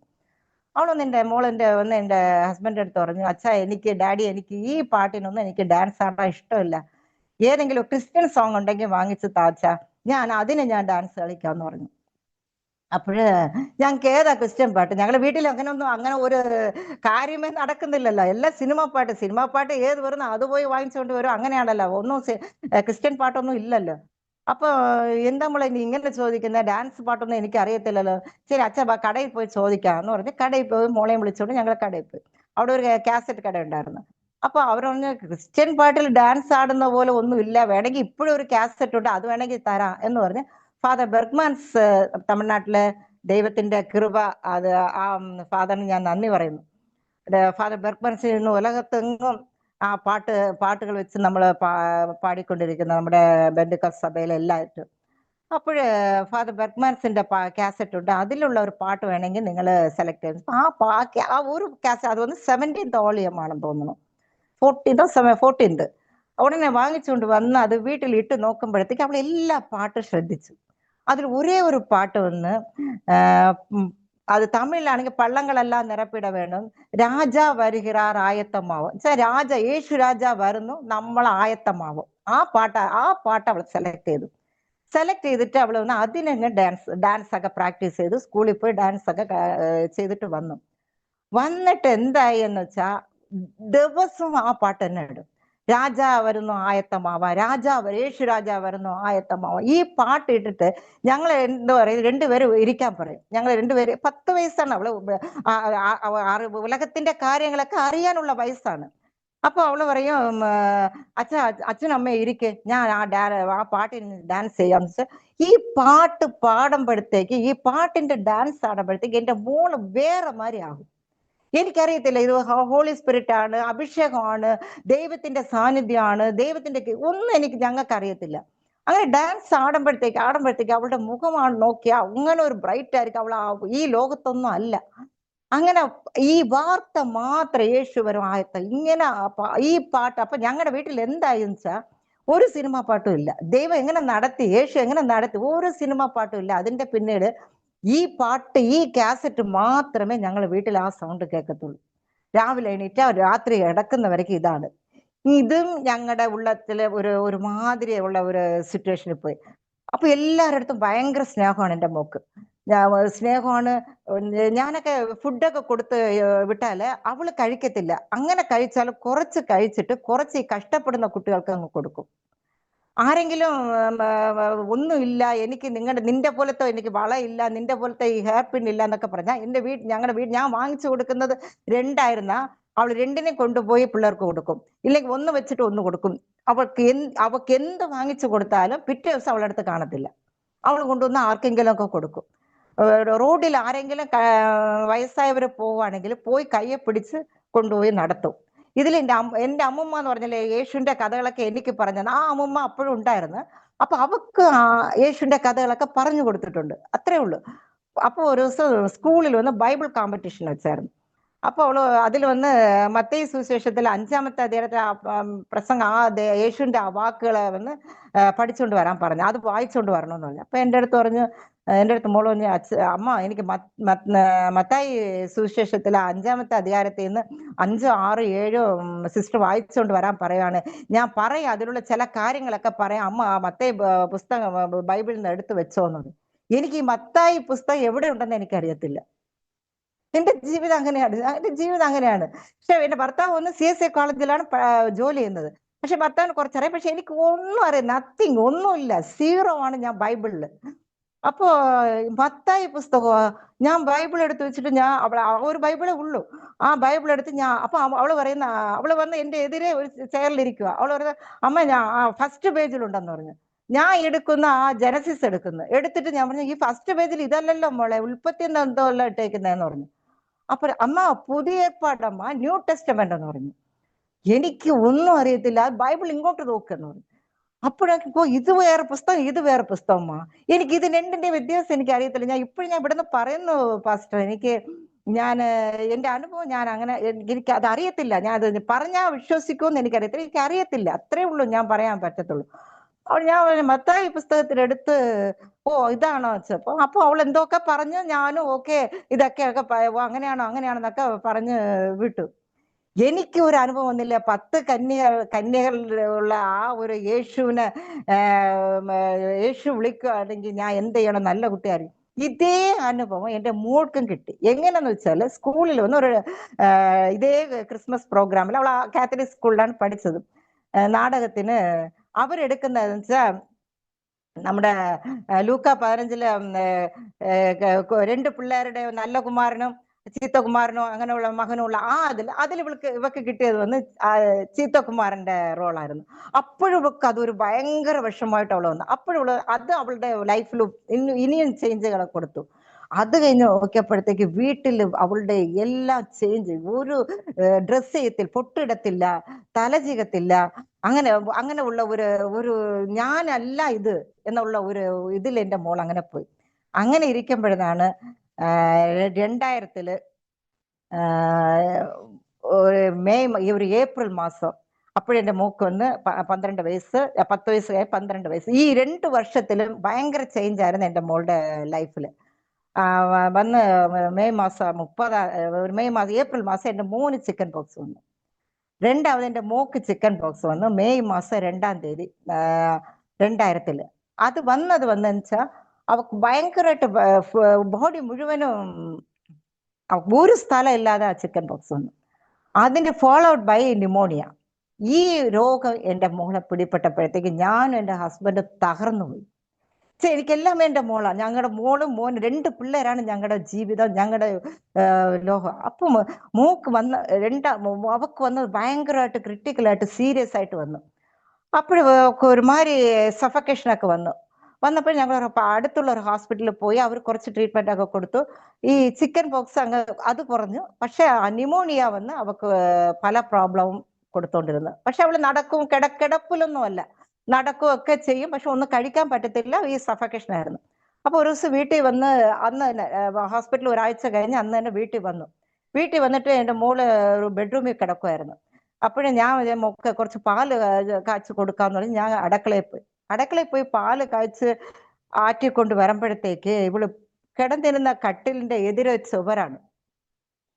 അതിൽ ഇവള് ഈ ഐബ്രോ പെൻസിൽ, ഏതോ ഒരു ചോക്ക് പീസോ പെൻസിലോ എടുത്ത്, ഒരു കറുപ്പ് ബ്ലാക്ക് കളറായിരുന്നു, എടുത്ത് ആ ചുവരിന്റെ നേരെ ഒരു വലിയ ക്രോസ് അങ്ങ് വരച്ചിരുന്നു. വലിയൊരു ക്രാസ്. ഞാൻ വന്ന് നോക്കിയപ്പോഴത്തേക്ക്, എന്താ മോളെ ഇത്, എന്താ നീ കുരിശ് വരച്ചിരിക്കുന്നതെന്ന് പറഞ്ഞു. അപ്പോഴവൾ എൻ്റെ അടുത്ത് എന്താ പറഞ്ഞതെന്ന് വെച്ചാൽ, അമ്മ എനിക്ക് ഭയങ്കര പെയിൻ ആയിരിക്കുന്നു, ദേഹം മുഴുവൻ ഭയങ്കര വേദന. ഈ ക്രോസിൽ ഞാൻ എന്തുകൊണ്ട് വരച്ചെന്ന് വെച്ചാൽ, ഈ ക്രോസിലാണല്ലോ യേശു കർത്താവ് എനിക്കായി മരിച്ചത്. അപ്പോഴാണ് എനിക്കറിയാം യേശു കർത്താവ് കുരിശിൽ മരിച്ചത് നമുക്കായിട്ടാണെന്ന്. എന്നാലും എനിക്ക് ഒന്നും അറിയത്തില്ല. അപ്പൊ പറഞ്ഞു, ഇത് ഈ ക്രോസിൽ ഞാൻ കാണുമ്പോഴത്തേക്ക് എൻ്റെ യേശു കർത്താവ് എനിക്കായിട്ട് എത്രയോ വേദന സഹിച്ചു. അതുകൊണ്ട് എനിക്ക് ഈ വേദന ഒന്നുമില്ല അമ്മ, എനിക്ക് ഈ വേദന ഒന്നുമില്ല, എൻ്റെ ഈ വേദന അങ്ങ് ഞാൻ താങ്ങിക്കൊള്ളും, യേശു എനിക്കായിട്ട് ഈ വേദന സഹിച്ചില്ലേ എന്ന് പറഞ്ഞപ്പോഴത്തേക്ക് എൻ്റെ എല്ലാം ഇടിഞ്ഞു പോയി. ഫസ്റ്റ് അന്ന് ദിവസം ഞാൻ അങ്ങ് എല്ലാ ദൈവത്തിന്റെ അടുത്ത് സമർപ്പിക്കാൻ തുടങ്ങി. ഈ ദൈവം ഉണ്ടെന്നുള്ളത് ഞാൻ വിശ്വസിക്കാൻ തുടങ്ങി. എന്നുവെച്ചാൽ എൻ്റെ മോള് പറയുന്നു. അപ്പൊ യേശുവിനെ പറ്റി എൻ്റെ മോളാണ് ആദ്യത്തെ സുവിശേഷം എനിക്കും എൻ്റെ ഹസ്ബൻഡിനും പറഞ്ഞത്. ഞങ്ങൾ രണ്ടുപേർക്കും വല്ലാതെയായി. പ്രാർത്ഥിക്കും ഒക്കെ പറയും, പക്ഷെ ഇങ്ങനത്തുള്ള ഒരു അനുഭവത്തിനുള്ള ഞാൻ പോയിട്ടില്ല. അതിനു മുമ്പ് ഞങ്ങളുടെ വീട്ടിലൊരു ഫാമിലി ഫംഗ്ഷന് പ്രാർത്ഥിക്കുമ്പോഴത്തേക്ക് എൻ്റെ ഹസ്ബൻഡിന്റെ അനിയന് കുട്ടികളില്ല, 4 വർഷമായിട്ട് കുട്ടികളില്ല. അപ്പൊ അവള് പ്രാർത്ഥിക്കുമ്പോഴത്തേക്ക് എൻ്റെ ചിറ്റപ്പന് ഒരു കുട്ടി കൊടുക്കണേ അച്ഛാ എന്ന് പറഞ്ഞ് അവള് പ്രാർത്ഥിച്ചു. ആ മാസം തന്നെ അവള് കൺസീവായി, അവർക്കൊരു കുട്ടി ജനിച്ചു. കാരണം എന്താ വെച്ചാല് അവളുടെ പ്രാർത്ഥനയൊക്കെ മാറി, എല്ലാം മാറി. അപ്പൊ ഇത് പറഞ്ഞപ്പോഴത്തേക്ക് വലിയ ഒരു ഇതായി. അന്ന് അവളുടെ അസുഖം അധികമായി പോയി. എന്നുവെച്ചാൽ ഈ സഫക്കേഷൻ. ഉടനെ ഞങ്ങൾ മധുരയിൽ അപ്പോളോ ഹോസ്പിറ്റലിൽ വിളിച്ചോണ്ട് പോയി. ഞങ്ങൾക്ക് എല്ലാം ഉണ്ട്, പണമുണ്ട്, എല്ലാം ഉണ്ട്, ആൾക്കാർ ബലൻ എല്ലാം ഉണ്ട്. ഉടനെ അവിടെ പോയിട്ട് ഡോക്ടർ പറഞ്ഞു, ഇല്ല ഇത് കുറച്ച് കോംപ്ലിക്കേഷൻ ആണെന്ന് പറഞ്ഞു. അപ്പൊ എന്താന്ന് ചോദിച്ചപ്പോ ലങ്സ് ഫ്ലൂയിഡ് ഇൻഫെക്ഷൻ ആയി എന്ന് പറഞ്ഞു. ഞങ്ങൾ ശ്രമിക്കാന്ന് പറഞ്ഞു. ഉടനെ ഞാൻ എൻ്റെ ഹസ്ബൻഡൊക്കെ പറഞ്ഞു, ഇല്ല ഞങ്ങൾ എത്ര പണമാണെങ്കിലും ചെലവാക്കാം, എവിടെ വേണമെങ്കിലും ഞങ്ങളെ മോളെ കൊണ്ടുപോവാം, ഞങ്ങൾക്ക് മോക്ക് സുഖപ്പെടുത്തിയാൽ മതി എന്ന് പറഞ്ഞു. അപ്പൊ അവളൊന്ന് ഈ എല്ലാം കോൺഷ്യസ് ഒക്കെ ഉണ്ട്, എല്ലാം നോർമലായിട്ടൊക്കെ ഇരിക്കും. അതുകൊണ്ട് അവൾക്ക് എല്ലാമേ അറിയാം. ഈ ഹോസ്പിറ്റലിൽ എന്തൊക്കെ നടക്കും. അവൻ അഡ്മിറ്റ് ചെയ്യണമെന്ന് പറഞ്ഞു. ശരി എന്ന് അഡ്മിറ്റ് ചെയ്തു. അഡ്മിറ്റ് ചെയ്തപ്പോഴത്തെ അവർക്ക് ബെസ്റ്റ് ട്രീറ്റ്മെന്റ് കൊടുത്തു. അപ്പോളോ ഹോസ്പിറ്റലിൽ ബെസ്റ്റ് ട്രീറ്റ്മെന്റ് കൊടുത്തു. ഡോക്ടേഴ്സൊക്കെ ചെന്നൈയിൽ നിന്നൊക്കെ ഫ്ലൈറ്റിലൊക്കെ വന്നു. ഞങ്ങളുടെ റിലേഷൻസ് എല്ലാവരും ഒക്കെ ഉണ്ട്. എന്നാലും ആരെങ്കിലും വിളിച്ച് പ്രാർത്ഥിക്കണമെന്നുള്ളത് അറിയിച്ച ഒരു ബെന്റിക്കോസ്റ്റ് പാസ്റ്റേഴ്സിനോട് ഞങ്ങൾക്ക് കണക്ഷൻ ഇല്ല. ഒരു പ്രാർത്ഥിക്കുന്ന മനുഷ്യനോടും ഞങ്ങൾക്ക് കണക്ഷൻ ഇല്ല. ദൈവത്തിനോടുള്ള കണക്ഷൻ ഞങ്ങൾക്ക് അപ്പോഴേ, കണക്ഷൻ എന്ന് പറയാൻ പറ്റത്തില്ല, പക്ഷെ ഉണ്ടെന്നറിയാം. എൻ്റെ മോൾ എന്ത് പറയും വെച്ചാൽ ഹോസ്പിറ്റലിൽ വെച്ച്, അമ്മ എനിക്കായിട്ട് പ്രാർത്ഥിക്കണമെന്ന് പറയും. ഞാൻ എന്താ പ്രാർത്ഥിക്കണം എന്ന് പറയും. എനിക്ക് അറിയാവുന്നത് എന്താ, ഈ ബുക്കിലുള്ള പ്രാർത്ഥന അല്ലാതെ എനിക്ക് ഒരു പ്രാർത്ഥന എനിക്ക് അറിയത്തില്ല. ഞാൻ അങ്ങ് ആ നമ്മളെ പാരമ്പര്യമായിട്ട് പറയുന്ന ആ പ്രാർത്ഥന പറഞ്ഞപ്പോഴേ എൻ്റെ മോള് പറയുന്നു, അമ്മ ഇതല്ല പ്രാർത്ഥന, ദൈവത്തിനോട് സംസാരിക്കണം, വലിയ പ്രാർത്ഥനയാണ് അമ്മ അതെന്ന് പറഞ്ഞു. അച്ഛൻ രണ്ടുപേരുടെ അടുത്തോട് ചേർത്ത് പറയുന്നത്, വലിയ പ്രാർത്ഥനയാണമ്മേ, അത് പറയാന്ന് പറഞ്ഞു. എന്നുവെച്ചാൽ അവക്ക് പറയാൻ പറ്റുന്നില്ല, സഫക്കേഷനാണ്. എനിക്ക് എന്താണെന്ന് എനിക്ക് വരുന്നവരൊക്കെ, ഞങ്ങൾക്ക് ഈ RC ടച്ചല്ലേ ഉള്ളൂ, അതുകൊണ്ട് വരുന്നവരൊക്കെ ഈ പ്രാർത്ഥനയെ പറയത്തു. അപ്പോഴൊക്കെ അവരടുത്തൊക്കെ അവള് പറയും, ഇത് പ്രാർത്ഥന അല്ല, വലിയ പ്രാർത്ഥനയുണ്ട്, വലിയ പ്രാർത്ഥനയുണ്ട്. എന്തെന്ന് ഞങ്ങൾക്ക് അപ്പോഴും മനസ്സിലായില്ല. അങ്ങനെ ഹോസ്പിറ്റലിൽ ഇരിക്കുമ്പോഴത്തേക്ക് അവള് പറയും, എനിക്ക് ഒരു അപ്പോഴും ഈ മോൾ ഇങ്ങനെ കഷ്ടപ്പെടുമ്പോഴത്തേക്ക് ഞാൻ പറയും, അയ്യോ എന്തിനാ ദൈവമേ എൻ്റെ മോക്ക് ഇത്രയും വലിയ കഷ്ടം കൊടുക്കുന്നേ, എനിക്കെന്തിനാ ഈ കഷ്ടം കൊടുക്കുന്നത്. അപ്പോൾ എൻ്റെ മോള് തിരിച്ചു ഒരു നോട്ടം അങ്ങ് നോക്കിയിട്ട് പറഞ്ഞ്, യേശുവിനെ മാത്രം നിങ്ങൾ കുറ്റം പറയരുത്, യേശുവിനെ മാത്രം നിങ്ങൾ കുറ്റം പറയരുത്. എന്തെന്ന് വെച്ചാൽ ഇത് എനിക്ക് യേശു അനുവദിച്ചതാണ്, യേശു എനിക്ക് അനുവദിച്ചതാണ്, നിങ്ങൾ ഇത് കുറ്റം പറയരുത്, നിങ്ങൾക്കിനി യേശുവേ ഉള്ളൂ, യേശുവിനെ മാത്രം നിങ്ങൾ കുറ്റം പറയരുതെന്ന് പറഞ്ഞു. ഭയങ്കര ഷോക്കാണ്. ആ നേരത്തിൽ എനിക്ക് ഒരു എന്തെന്നു പറയാത്ത ഒരു അനുഭവം എനിക്ക് എൻ്റെ ഹസ്ബൻഡിന്. ഒരു കൊച്ചുകുട്ടി, 12 വയസ്സ് കുട്ടി, അവൾ അനുഭവിക്കുന്ന വേദനയിൽ യേശു നല്ലവനാണെന്ന് പറയുന്നത് എനിക്ക് ഒട്ടും എനിക്കത് ഉൾക്കൊള്ളാനേ പറ്റത്തില്ലായിരുന്നു. പക്ഷെ ഏതോ നടക്കുന്നെന്നൊന്ന് മാത്രം ഞങ്ങൾ അറിഞ്ഞു. അപ്പോഴത്തേക്ക് അവൾ പറയുന്നു, എനിക്ക് ഒരു പേപ്പറും പെൻസിലും എനിക്ക് വേണമെന്ന് പറഞ്ഞു. കൊടുത്തു. ആ പേപ്പറിൽ അവൾ എന്തോ വരച്ചു, എന്തോ എഴുതി വെച്ചു. ഞങ്ങൾ അത് അപ്പോഴും നോക്കിയില്ല. അന്ന് വന്ന് അവക്ക് പറഞ്ഞ്, ആദ്യം ഒരു തടവ ഈ ഫ്ലൂയിഡ് എടുത്തു, ലങ്സിൽ നിന്ന് ഫ്ലൂയിഡ് എടുത്തു. അന്ന് വൈകുന്നേരം ആയപ്പോഴത്തേക്കും മെയ് 29 വൈകുന്നേരം ആയപ്പോൾ തിരിച്ചും ഫ്ലൂയിഡ് ഫോമായി എടുക്കണമെന്ന് പറഞ്ഞു. അപ്പോഴവള് പറഞ്ഞത്, അമ്മ അത് ഒരു ഇച്ചിരി പെയിനുള്ള ഒരു ട്രീറ്റ്മെന്റ് ആണ്, അവക്ക് അത് അറിഞ്ഞ് ഡോക്ടേഴ്സ് ഇംഗ്ലീഷ് പറഞ്ഞാലും അവൾക്കറിയാം. അപ്പൊ അവള് മോളെ അപ്പൊ ദൈവം കൂടെ ഇരുന്ന് അവളുടെ കൂടെ, യേശു കർത്താവ് അവളുടെ കൂടെ ഇരുന്ന്. അപ്പൊ ഞാൻ അവളെ വന്ന് ആ റൂമിലോട്ട് കൊണ്ടുപോയപ്പോഴത്തേക്ക് ഞാൻ വെളിയിരുന്ന് പ്രാർത്ഥിച്ച പ്രാർത്ഥന ദൈവമേ ഇത് അനുവദിച്ചു. പക്ഷെ അവൾക്ക് ഇത് താങ്ങാനുള്ള ബലം നിങ്ങൾ കൊടുക്കണം എന്ന് പറഞ്ഞ് ഞാൻ ആ ഒരു പ്രാർത്ഥന മാത്രമേ ഉണ്ടായിരുന്നു. അകത്ത് കൊണ്ടുപോയി. പക്ഷെ ഈ ട്രീറ്റ്മെന്റിൽ ഒരു ട്രീറ്റ്മെന്റ് എനിക്ക് വേദനിക്കുന്നെന്ന് എൻ്റെ മോള് പറഞ്ഞതേ ഇല്ല. എനിക്കിത് കഷ്ടമാണെന്ന് പറഞ്ഞതേ ഇല്ല. ആ ട്രീറ്റ്മെന്റ് അറിയാൻ മെഡിക്കൽ ഒരു ഇഞ്ചക്ഷനൊക്കെ ലങ്സിലൊക്കെ ഇൻജക്ട് ചെയ്ത് അതൊക്കെ എടുക്കും എന്നൊക്കെ എനിക്കത് ഞാൻ അത് ചോദിച്ചതും ഇല്ല. അപ്പൊ 2 ലിറ്റർ ബോട്ടിൽ നിറയെ ഈ ബ്ലഡും വെള്ളവുമായിട്ട് അവിടുത്തെ അറ്റൻഡർ വെളിയെ കൊണ്ടുവന്ന് എൻ്റെ മോളുടെ ശരീരത്തിൽ നിന്ന് എടുത്തിട്ട്, ഞാൻ എൻ്റെ ഭർത്താവ് ഇങ്ങനെ ഇരിക്കുന്ന, ഒരു കൊച്ചുമനൊക്കെ ഉണ്ടായിരുന്നു, എല്ലാവരും ഉണ്ട്, ഞാൻ ഇങ്ങനെ ഇരിക്കുന്നു. എടുത്തുകൊണ്ട് വന്ന അറ്റൻഡറിന്റെ കയ്യിൽ നിന്ന് അത് സ്ലിപ്പായി എൻ്റെ മുമ്പ് ആ ബോട്ടിൽ വീണങ്ങ് ഉടഞ്ഞു. അത് 25 വർഷമായി പാസ്റ്റർ, ഇന്നും എനിക്ക് ഇന്നലെ നടന്നതുപോലെ ഉണ്ട്. അതങ്ങ് ഉടഞ്ഞ് എന്താ വെച്ചാൽ ആ രക്തവും ആ വെള്ളവും, എൻ്റെ മോളുടെ ശരീരത്തിൽ നിന്ന് വന്ന ആ വെള്ളവും ആ രക്തവും തെറിച്ച് എൻ്റെ മോളിലിട്ട് അങ്ങനെ അങ്ങ് വീണു. ആ അറ്റൻഡർ അങ്ങനെ അങ്ങ് നിന്ന് ഹോസ്പിറ്റൽ അങ്ങ് സ്തംഭിച്ചു.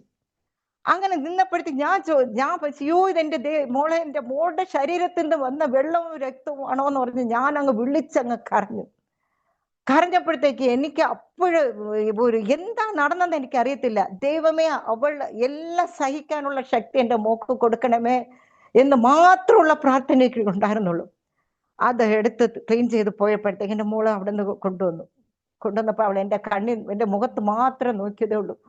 നോക്കിയിട്ട് അവിടെ 2 കണ്ണ് നിറഞ്ഞതല്ലാതെ ഒരു വാർത്ത അവിടെ നിന്ന് വന്നില്ല.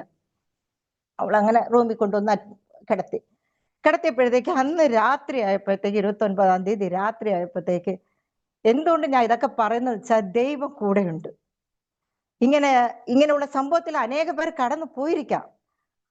അവരുടെ കൂടെ എല്ലാവരുടെ കൂടെ ദൈവം അല്ലാതെ നമ്മുടെ കാര്യത്തിൽ ദൈവത്തിന് അറിയാതെ ഒന്നും നമ്മുടെ ജീവിതത്തിൽ നടക്കത്തില്ല. അത് എനിക്ക് അതിന്റെ പിന്നീട് മനസ്സിലായി.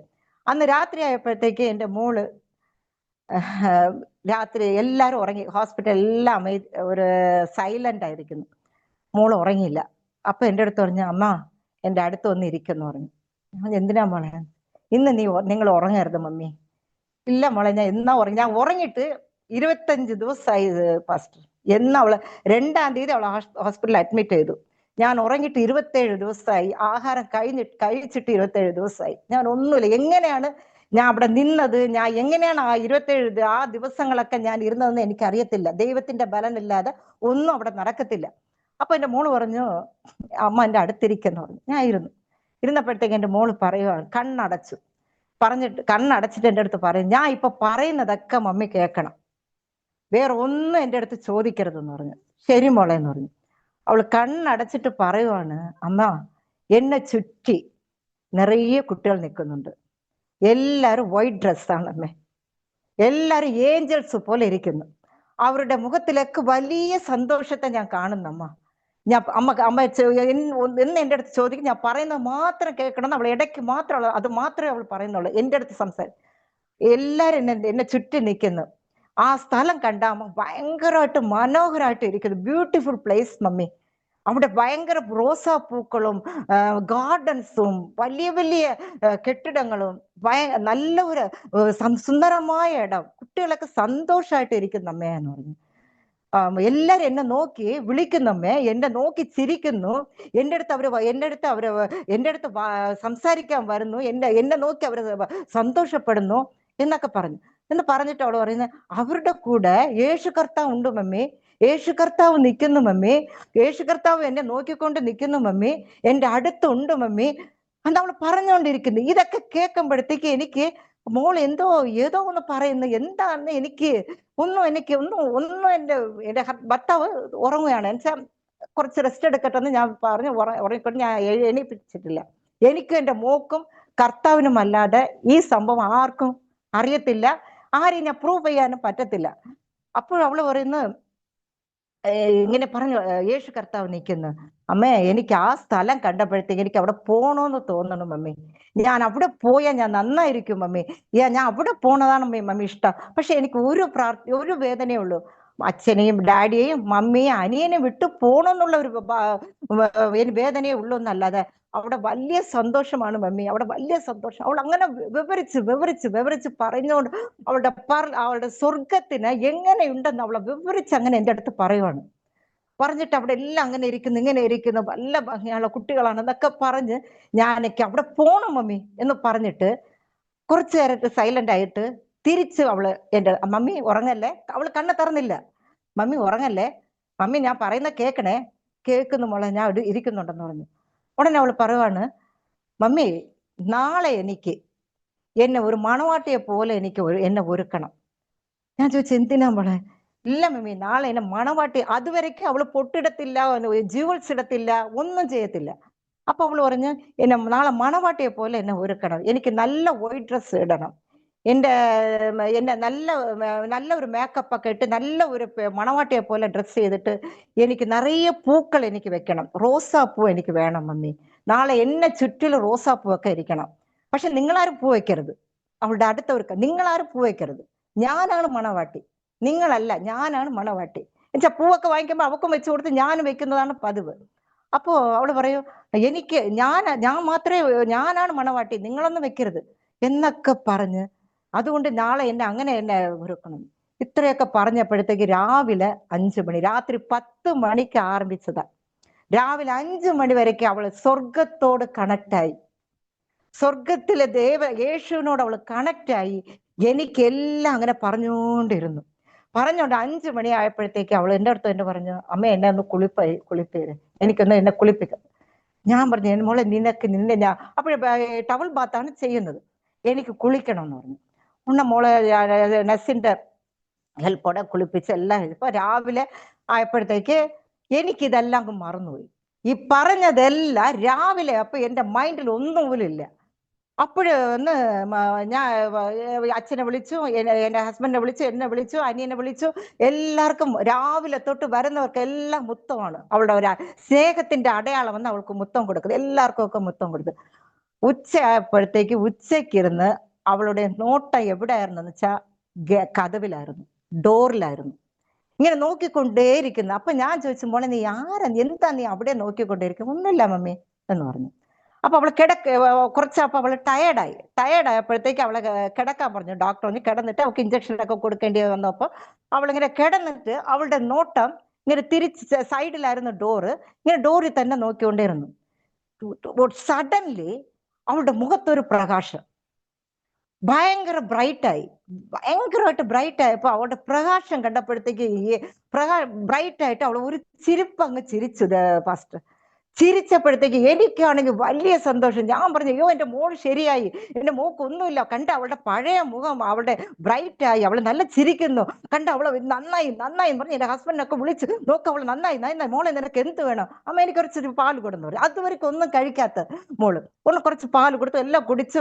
അനിയനെ വിളിച്ചു, അനിയന് മുത്തം കൊടുത്തു, എനിക്ക് മുത്തം കൊടുത്തു. ഭയങ്കര ഒരു സന്തോഷം. എല്ലാം പെട്ടെന്നായിരുന്നു, അങ്ങനെ അങ്ങ് മയങ്ങി. അവൾ കതവിൽ നോക്കിക്കൊണ്ടിരുന്നത് ആരെന്ന് എനിക്ക് പിന്നീടാണ് മനസ്സിലായി. അവൾ വാനദൂതകളെയോ ദൈവത്തിനെയോ അവൾ പ്രതീക്ഷിച്ചിരുന്നു എന്നുള്ളത് ഞാൻ അന്ന് പിന്നീട് മനസ്സിലായി. അവളങ്ങ് ഭയങ്കര സന്തോഷമായി. ഒരു വൈകുന്നേരം 6 മണിയായപ്പോഴത്തേക്ക് അങ്ങനെ അവൾ ഒരു സൈലന്റ് ആയിരുന്നു. ഒന്നും അങ്ങനെ എന്ത് നടന്നെന്ന് എനിക്കറിയത്തില്ല. ഡോക്ടേഴ്സ് വന്ന് അവളുടെ പൾസ് നോക്കിയപ്പോഴത്തേക്ക് പൾസ് കുറവാണ്. ഉടനെ ഞങ്ങളെയൊക്കെ വെളിയെ പോകാൻ പറഞ്ഞിട്ട് എന്തൊക്കെയോ ട്രീറ്റ്മെന്റ് ഒക്കെ കൊടുത്തു.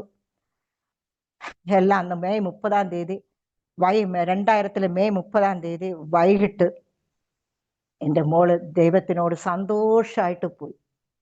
ഈ ലോകത്തിന് വിട പറഞ്ഞ് ദൈവത്തിന്റെ സ്വർഗമേ എനിക്ക് വേണം, അത് തന്നെ എനിക്ക് സന്തോഷം എന്ന് പറഞ്ഞ് അവളെ ഇവിടെ നിന്ന് ഇത് ഞങ്ങളുടെ ലൈഫിൽ ഒരു ടേണിംഗ് പോയിന്റ് ആയിരുന്നു.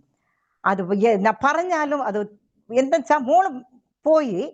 അവൾ ഉടനെ എന്ത് ചെയ്തെന്ന് വെച്ചാൽ മറ്റേ ഐസിയുലല്ല, അവൾക്ക് റൂം തന്നെ ഐസിയു പോലെ മാറ്റി. കാരണം അവൾ കൊച്ചുകുട്ടിയാകുന്നുണ്ട്. ഉടനെ അവളെ വേറൊരു റൂമിലോട്ട് കൊണ്ടുപോയി. ഉടനെ വെന്റിലേറ്റർ ഒക്കെ ഇട്ടു, എന്തൊക്കെയോ ഇട്ടു. അതൊക്കെ എനിക്ക് പറയാൻ പറ്റത്തില്ല. എന്നാൽ എന്തൊക്കെ ചെയ്ത് ഉടനെ എന്ത് ചെയ്ത് അവളെ ആ റൂമിലോട്ട് കൊണ്ടുപോയി. ഇപ്പോഴാണ് ദൈവം ഞങ്ങളെ എൻകൗണ്ടർ ചെയ്തത്. ആ സമയത്താണ് ദൈവം ഞങ്ങളോട് നേരിട്ട് ഒരു സന്ദർശനം. അന്ന് മോളെ അങ്ങ് ആ റൂമിൽ കൊണ്ടുപോയിട്ട്, അപ്പൊ മരിച്ചൊന്നും ഞങ്ങൾക്ക് അറിയത്തില്ല, ഏതോ സീരിയസ് ആണ്. കൊണ്ടുപോയപ്പോഴത്തേക്ക് എന്റെ ഹസ്ബൻഡിനെ അകത്തോട്ട് വിളിച്ചു പറഞ്ഞു, എല്ലാം കഴിഞ്ഞു എന്ന് പറഞ്ഞു. ഹസ്ബൻഡ് വെളി വന്ന് മോളെ പോയി കണ്ടു വന്ന് കരഞ്ഞു വിളിച്ചപ്പോ ഞാൻ ചോദിച്ചു എന്താന്ന് ചോദിച്ചു. മോള് നമ്മളെ വിട്ട് പോയെന്ന് പറഞ്ഞു. ആ സമയത്ത് ഞാൻ അങ്ങ് കരഞ്ഞു വിളിച്ചപ്പോഴത്തേക്ക് എന്റെ കൊച്ചുമോൻ, അവനപ്പൊ 8 വയസ്സ്, അവന് വന്ന് ഒരു ബൈബിൾ വാർത്തയെ, ഇവളാണെങ്കിൽ ബൈബിൾ പഠിച്ചു, പക്ഷെ അവൻ 8 വയസ്സിൽ ഒന്നും അറിയത്തില്ല. അവൻ സൺഡേ ക്ലാസ്സിൽ പോലും പോയിട്ടില്ല. അവൻ ഓടി വന്ന് 8 വയസ്സിൽ, അവൻ 2ാം ക്ലാസ് പഠിക്കുന്ന മോൻ ഓടി വന്നിട്ട് ചോദിച്ചു, എന്തിനാച്ചാ കരയുന്നത്, എന്തിനാ മമ്മി കരയുന്നത്? അപ്പൊ പറഞ്ഞു, ഹസ്ബൻഡ് പറഞ്ഞു, ചേച്ചി നമ്മളെ വിട്ട് പോയി മോളേന്ന് പറഞ്ഞു, മോനേന്ന്. ഉടനെ ആ നേരത്തിൽ എന്റെ മോൻ പറഞ്ഞ വാർത്ത എന്തെന്ന് വെച്ചാ, അച്ഛാ ചേച്ചി എവിടെ പോയെന്നാ നിങ്ങൾ പറയുന്നത്? യഹോവ കൊടുത്തു, യഹോവ എടുത്തു. ഈ വാർത്ത അവന് അറിയത്തേ ഇല്ല പാസ്റ്റർ, അറിയത്തേ ഇല്ല. എനിക്ക് പറയാം, അവക്ക് ഏത് ബൈബിൾ ക്ലാസ്സും ഇല്ല, അവന് ബൈബിൾ വായില്ല, ഞങ്ങളുടെ വായിൽ നിന്ന് ഇങ്ങനെ ഒരു വാർത്തയില്ല, അത് യോബ് പുസ്തകത്തിൽ ഉണ്ടെന്ന് ഞങ്ങൾക്കും അറിയത്തില്ല. അവൻ പറയുവാണ്, കർത്താവ് കൊടുത്തു, കർത്താവ് എടുത്തു എന്ന് പറഞ്ഞു. ദൈവം വരുമ്പോഴത്തേക്ക് നമ്മൾ ചേച്ചി യേശുവിനോടത്ത് കാണാമെന്ന് പറഞ്ഞു. ഈ ഒരു വെളിപ്പാട് അവന് എങ്ങനെ കിട്ടിയത് ഞങ്ങൾക്ക് ഈ ദിവസം വരയ്ക്കും ഞങ്ങൾക്കും അറിയത്തില്ല, എന്റെ മോനും അറിയത്തില്ല. അപ്പൊ അവൻ ഇങ്ങനെ പറഞ്ഞ ഉടനെ ഞങ്ങൾ എന്ത് ചെയ്തു വെച്ചാൽ, ഞാൻ ദൈവവും ഇല്ല ഒന്നുമില്ല എന്ന് പറയാനെടുത്ത് വാർത്ത വന്നപ്പോഴത്തേക്ക് എന്റെ അടുത്ത് മോള് പറഞ്ഞ ആ കാര്യം എനിക്ക് അങ്ങ് വന്നു, യേശുവിനെ കുറ്റം പറയരുതെന്ന്. ഉടനെ പാസ്റ്റർ ഞങ്ങളെ മോളുടെ ബോഡിയെ പോലും ഞങ്ങൾ കണ്ടില്ല. ആ ഐസിയുടെ വെളിയിൽ ഞങ്ങൾ 3 പേര് കയ്യെ പിടിച്ചു. ഭർത്താവും ഞാനും എന്റെ മോന് കയ്യെ പിടിച്ചപ്പോഴത്തേക്ക് ഒരു അണൈറ്റിങ്, അത് ഇപ്പോഴും ഞാൻ പറയാം അത് അഭിഷേകമാണെന്ന്, അപ്പോഴും എനിക്കറിയത്തില്ല. ഒരു അണൈറ്റിങ് ഞങ്ങൾ അങ്ങനെ വന്ന് ദൈവത്തിന്റെ പ്രസന്നം അങ്ങനെ ഞങ്ങളെ വന്ന് മൂടിയപ്പോഴത്തേക്ക് കൈ വെച്ച് പറഞ്ഞു, നമ്മുടെ ചേച്ചി സ്നേഹിച്ച യേശുവിനെ, നീ പറയുന്ന യേശുവിനെ നമ്മൾ സ്നേഹിക്കണം, ദൈവത്തിനോട് നമ്മൾ ജീവിക്കണം എന്ന് പറഞ്ഞ് ഞങ്ങളെ മനസ്സിൽ ഏതോ ഒരു സമാധാനം. മോളെ കണ്ടില്ല, ഇനി ഞങ്ങൾ മോളുടെ ശരീരത്തിനെ പോലെ കാണുന്നതിന് മുമ്പ് ദൈവം ഞങ്ങളെ നിറച്ചു. യേശു ഞങ്ങളെ എൻകൗണ്ടർ ചെയ്തു. യേശു ഞാൻ ആരാണെന്ന്, ഞാനാണ് ജീവിക്കുന്ന ദൈവമെന്ന് യേശുവിനെ, നിന്റെ ആ ഒരു സത്യത്തിന് ദൈവം ആ പരിശുദ്ധാത്മാവിന്റെ അണൈറ്റിങ്ങില് ഞങ്ങൾ അങ്ങ് നിറത്തി, മോനും എന്നെയും ഹസ്ബൻഡിനെയും. അന്ന് ഞങ്ങളുടെ ജീവിതം ഐസിയുല് വെളി വെച്ച് ഞങ്ങൾ അപ്പോളോ ഹോസ്പിറ്റലിൽ, മധുരയിൽ അപ്പോളോ ഹോസ്പിറ്റലിൽ ഞങ്ങൾ അന്നെടുത്ത് ആ ദിവസം പിടിച്ച യേശുവിനെ ഇന്ന് വരയ്ക്കും ഞങ്ങൾ കൊണ്ടുവരും. ആ ദേശമാണ് ഞങ്ങൾ നടത്തുന്നത്. അങ്ങനെ ഞങ്ങൾ വെളിയിൽ വന്ന് വീട്ടിൽ വന്നു, മോളെ കൊണ്ടുവന്നു. കരയും, പക്ഷെ എനിക്കൊന്നും പറയാൻ പറ്റത്തില്ല. ഇത് ഏതോ ദൈവത്തിന്റെ ഹിതം നടന്നു. അവൾ ഇവിടെ നിന്ന് പോകുന്നു, പക്ഷെ വേറെ എവിടെ പോകുന്നു, അവൾ പറഞ്ഞ ആ സ്വർഗത്തിലോട്ട് പോകുന്നു എന്നുള്ള ആ ചിന്ത എനിക്ക് എന്റെ ഹസ്ബൻഡ്. അപ്പൊ ഞങ്ങൾ കരയുമ്പോഴത്തേക്ക് എല്ലാവരും, നല്ല സുന്ദരിയാണ് പാസ്റ്റർ, നല്ല സുന്ദരിയാണ്. അവളെ കിടത്തിയിരിക്കുന്ന കണ്ടപ്പോഴത്തേക്ക് വരുന്നവരെല്ലാരും പറഞ്ഞത് എന്താ വെച്ചാൽ, ദൈവത്തിന് എന്താ ഇങ്ങനെ ചെയ്തത്, ദൈവം എന്താ ഇങ്ങനെ ചെയ്തത്. ഞാൻ മോളുടെ തലയ്ക്ക് അടുത്ത് ഇരുന്നിട്ട് ഞാൻ പറയുവാണ്, ദൈവത്തിന് ആരും കുറ്റം പറയരുത്, യേശുവിനെ ആരും കുറ്റം. അപ്പോഴും തുടങ്ങിയ സുവിശേഷമാണ് യേശുവിനെ പറ്റി ഞങ്ങൾ പറയാൻ ആരംഭിച്ചത്. മോളുടെ ശരീരം, മരിച്ചുപോയ ശരീരത്തിന്റെ മുമ്പിൽ വെച്ച് ഞാൻ യേശുവിനെ കുറ്റം പറയരുത്, യേശുവാണ് വരുന്നവരടുത്തൊക്കെ ഞാൻ അങ്ങ് പറയാൻ തുടങ്ങി. അങ്ങനെ കഴിഞ്ഞപ്പോഴത്തേക്കാണ് ഞങ്ങൾക്ക് എങ്ങനെയാണ് ഇതിന്ന്, പക്ഷെ നമ്മൾ മനുഷ്യരല്ലേ, എങ്ങനെയായിരുന്നാലും ഇങ്ങനെയുള്ള സങ്കടമൊക്കെ നമുക്ക് വെളിയെ കൊണ്ടുവരാൻ പാടില്ല. പക്ഷെ ദൈവം കൂടെ ഇരുന്ന്, അപ്പൊ ഞാൻ കരഞ്ഞോണ്ടിരിക്കുമ്പോഴത്തേക്ക് എന്റെ ചേച്ചി ഒന്ന് പറഞ്ഞു, മോളെ നീ ഇങ്ങനെ കരഞ്ഞോണ്ടിരിക്കരുത്, നിങ്ങളെ ഒരു 15 ദിവസമായി നിങ്ങൾ എവിടെയെങ്കിലും ഒരു പ്രാർത്ഥനയ്ക്ക് ചെല്ല്. ഞങ്ങൾ അങ്ങനെയാണ് ഒരു പ്രാർത്ഥനയ്ക്ക്, ഇങ്ങനെ ഒരു കുട്ടി മരിച്ചൊരു പ്രാർത്ഥനയ്ക്ക് പോയി നന്നായി എന്നൊക്കെ പറഞ്ഞു. അങ്ങനെയാണ് ഞങ്ങൾ വന്ന് കേരളത്തിലെ ഡിവൈൻ സെന്റർ ചാലക്കുടിയിലോട്ട്, അപ്പോൾ RCയിൽ അതല്ലോ അങ്ങനെ പോയി. അങ്ങനെ പോയപ്പോഴത്തേക്ക് അവിടെയും എനിക്ക് ഇങ്ങനെ പറയണം, ഇങ്ങനെ പ്രാർത്ഥിക്കണം, അങ്ങനെ ഒന്നുമില്ല, യേശു മാത്രമേ ഉള്ളൂ. അപ്പൊ ഞങ്ങൾ വന്ന് ഇങ്ങനെ പ്രാർത്ഥിക്കുമ്പോഴേ എന്റെ ഹസ്ബൻഡ് ഒന്ന് പറഞ്ഞു, ദൈവമേ എനിക്കാണെങ്കിൽ ഒന്നുമില്ല, കരച്ചിലേ ഉള്ളൂ. അപ്പൊ ഭർത്താവ് പറഞ്ഞു, ഇവിടെ നിന്ന് അങ്ങ് പോകുമ്പോഴത്തേക്ക് ഞങ്ങൾ മരിച്ചു പോകണം, ഞങ്ങൾക്ക് കുട്ടി, എന്റെ മോളില്ലാതെ ജീവിതം ഞങ്ങൾക്ക് വേണ്ട എന്ന് പറഞ്ഞപ്പോഴത്തേക്ക് എന്റെ കുഞ്ഞമ്മ, ഇതിനിടയ്ക്ക് എന്റെ കുഞ്ഞമ്മ ഒരു ദിവസം പറഞ്ഞു, കുഞ്ഞമ്മ നല്ല എഡ്യൂക്കേറ്റഡ് ആണ്, അവർക്ക് സ്കൂൾ ടീച്ചറാണ്. അപ്പൊ അവരൊന്ന് ഒരു ദിവസം പറഞ്ഞു, മോളെ നീ കരയരുത്, നിന്റെ മോള് ദൈവത്തിന്റെ അടുത്തുണ്ടെന്ന് പറഞ്ഞു. അപ്പൊ ഞാൻ പറഞ്ഞു, അതിനെന്താ അടയാളം എന്ന് ചോദിച്ചു. അപ്പൊ എന്റെ ഹസ്ബൻഡ് അടുത്ത് പറഞ്ഞു, ഞാൻ വന്ന് വിഷൻ കണ്ടു, എനിക്കൊരു ദർശനം കൊടുത്തു, ദൈവം നിങ്ങൾ മോളെ ഇങ്ങനെ ഇടുപ്പി പിടിച്ച് ഇങ്ങനെ വിളിച്ചോണ്ട് പോകുന്ന ദർശനം എനിക്ക് ദൈവം കൊടുത്തു. അപ്പോഴ് ദർശനം എന്ന് പറഞ്ഞാൽ എന്തെന്ന് അറിയത്തില്ല. അപ്പോ അങ്ങനെയാണെന്ന് ചോദിച്ചു. അപ്പൊ അത് കുറച്ച് അങ്ങക്ക് ഒരു ആശ്വാസം ഉണ്ടായിരുന്നു. അപ്പൊ അവിടെ പോയപ്പോ എന്റെ ഹസ്ബൻഡ് ദൈവത്തിനോട് വിളിച്ചു പറഞ്ഞു, ദൈവമേ എന്റെ ഹാർട്ട് അങ്ങ് ഇപ്പോഴങ്ങ് പോട്ട്, എനിക്ക് പോണില്ല. അപ്പോഴേ ദൈവം അവിടെ ഒരു വിഷൻ കൊടുത്തു, ആ ദർശനം കൊടുത്തു. എന്നുവെച്ചാ അവിടെ ഹല്ലേലൂയ ഹല്ലേലൂയ എന്ന് പറയുമ്പോഴത്തേക്ക് അവിടെ ഒരു ദർശനം വെച്ചാ ഒരു സിംഹാസനത്തില് യേശു കർത്താവ് അവിടെ നടന്നു, കാല് മാത്രമേ കാണൂ, നടന്നു വരുന്നതും എന്റെ മോള് പുറകോട്ട് നിൽക്കുന്നതും ആ ദർശനം കാണിച്ചു. അങ്ങനെ ദൈവം ഒന്ന് മോളെ വിളിച്ചോണ്ട് പോകുന്നത് കാണിച്ചപ്പോഴത്തേക്ക് വന്ന് എൻ്റെ അടുത്ത് അന്ന് രാത്രി പറഞ്ഞു, ഇങ്ങനെ ഞാൻ കണ്ടു. ഉടനെ ഞങ്ങൾക്ക് അതൊരു വിശ്വാസമായി. അത് കഴിഞ്ഞപ്പോഴത്തേക്ക് ഞാൻ പറയാം, എനിക്ക് എന്താ ആണ്ടവരെ, എന്താ ദൈവമേ എന്ന് വിളിച്ചു. എനിക്ക് കടുത്ത ആ ദിവസത്തിലെ ദൈവം എന്താന്ന് വെച്ചാൽ ഒരു ഇലക്ട്രിക് കമ്പി പോലെ ഒരു കമ്പി അങ്ങനെ കരഞ്ഞുകൊണ്ടിരിക്കുവായിരുന്നു. കമ്പി പോലെ വന്ന് എൻ്റെ രണ്ട് കൈയിലും അങ്ങനെ ആ അഭിഷേകം വന്ന് തൊട്ടപ്പോഴത്തേക്ക് എൻ്റെ കൈ അങ്ങ് ഇലക്ട്രിസിറ്റി വന്ന പോലെ ഉള്ള എൻ്റെ ബോഡി മുഴുവൻ ഇലക്ട്രിസിറ്റി കറണ്ട് ഷോക്ക് അടിച്ചതുപോലെ ആയി. അങ്ങനെ തുള്ളി മറിഞ്ഞൊക്കെ വീഴുന്നു. അന്യഭാഷയിൽ അങ്ങനെ ഞങ്ങൾ സംസാരിക്കാൻ തുടങ്ങി. എന്റെ ഭർത്താവും അന്യഭാഷ ഗിഫ്റ്റ് ആ ഗിഫ്റ്റ് എല്ലാം കൊടുത്തു. അവിടെ ഒരു കർത്താവ് ദാസം പറഞ്ഞു, 12 വയസ്സുള്ള കുട്ടിയെ അവർ മരിച്ചുപോയ കുട്ടിയുടെ അച്ഛനും അമ്മയും ഇവിടെ വന്നിട്ടുണ്ട്, അവരെ ദൈവത്തിന്റെ പ്രവൃത്തിക്കായിട്ട് ദൈവം വിളിക്കുന്നു എന്ന് പറഞ്ഞു. ഞാൻ പറഞ്ഞു, മിനിസ്ട്രിയാ? അത് എന്താന്ന് വെച്ചപ്പം, ഇല്ല ദൈവത്തിനെ പറ്റി പറയുന്നതാണെന്ന് പറഞ്ഞു. അപ്പൊ ഞാൻ നമ്മുടെ മരിച്ച മോളെ പറ്റി നമ്മളൊന്ന് ദൈവം ഉണ്ടെന്ന് പറഞ്ഞ ആരാ ദൈവത്തിനെ ഏറ്റുകൊള്ളും? അതുകൊണ്ട് വേണ്ട, നമ്മളൊന്നും മിനിസ്ട്രി ഒന്നും ചെയ്യണ്ട എന്ന് പറഞ്ഞു. ഒരാൾക്കെങ്കിലും നിങ്ങൾ പറയാൻ പറ്റുമെന്ന്. ഞങ്ങൾ പറയാൻ പറ്റൂല. എങ്ങനെ പറയൂ? അങ്ങനെ ഞാൻ എൻ്റെ ഭർത്താവ് കരഞ്ഞുകൊണ്ട് അവിടെ നിന്ന് വന്നു. ഫസ്റ്റ് അന്ന് തൊട്ട് ഞങ്ങൾ എന്താണെന്ന് ദൈവം പരിശുദ്ധാത്മാവ് ഓരോരുത്തരെയും യേശുവിനെ പറ്റി പറയാൻ ആരംഭിച്ചു. അനേക സാക്ഷികൾ, അനേകം പേർക്ക് യേശുവിനെ പറ്റി ഞങ്ങൾ പറയാൻ ആരംഭിച്ചു. യേശു അപ്പൊ മോളുടെ മരണം ഇങ്ങനെയാണ്, അപ്പൊ അപ്പൊ ദുഃഖം സന്തോഷമായി മാറുന്ന ഒരു വചനം ഉണ്ടായിരുന്നു. അപ്പൊ അതൊക്കെ വായിച്ചപ്പോഴാണ് അപ്പൊ മോള് മരിച്ച പിന്നീട് ദൈവത്തെ ഞങ്ങളെ സന്ദർശിച്ചു എന്ന് ഞങ്ങൾ പറയാൻ തുടങ്ങി. പക്ഷെ എനിക്കാണെങ്കിൽ ഹസ്ബൻഡ് ദർശനം ഉള്ളതുകൊണ്ട് നല്ല ഒരു ഫെയ്ത്തിൽ വന്നു. എനിക്ക് ഒന്നുമില്ല, ഈ പറയുന്നതേ എനിക്ക് കേൾക്കാവൂ. അപ്പോൾ എനിക്ക് അപ്പോഴും ഞാൻ ബൈബിളിൽ അധികമായിട്ടൊന്നും ഞാൻ വായിക്കാൻ പോയില്ല. പക്ഷെ ബൈബിളിലുള്ള വാർത്തകൾ കേൾക്കാൻ ആരംഭിച്ചു. കാസറ്റും പ്രയർ മീറ്റിങ്ങിനൊക്കെ പോയി കേൾക്കാൻ ആരംഭിച്ചു. ഇതിനിടയ്ക്ക് വന്ന് മോളുടെ മരിച്ച് ആ സിക്കായിരിക്കുന്ന ആ വേദനയുള്ള മുഖം മാത്രമേ എനിക്ക് എൻ്റെ കണ്ണിലുണ്ടായിരുന്നുള്ളൂ. അപ്പൊ ഞാൻ എൻ്റെ ഹസ്ബൻഡിന്റെ അടുത്ത് പറഞ്ഞു, അവളെ കരഞ്ഞുകൊണ്ടിരിക്കുന്ന മുഖം മാത്രമേ എനിക്ക് മനസ്സിൽ വരുന്നുള്ളൂ, അവൾ ഡാൻസ് ആണെന്ന് ആ മുഖം വന്നെങ്കിൽ ഞാൻ ഇച്ചിരി കുറച്ച് സമാധാനമായെന്ന് പറഞ്ഞു. അപ്പോഴേക്ക് ഞാൻ എൻ്റെ അവസ്ഥ എന്താണെന്ന് വെച്ചാൽ ന്യൂസ് പേപ്പറെ കൊണ്ട് ഫ്രിഡ്ജിൽ കൊണ്ടുവയ്ക്കും, പാൽ പാക്കറ്റിനെ കൊണ്ട് അലമാരയെ കൊണ്ടുവയ്ക്കും. അത്രയ്ക്ക് ഞാനുള്ള ഒരു സ്റ്റഡി അല്ലായിരുന്നു.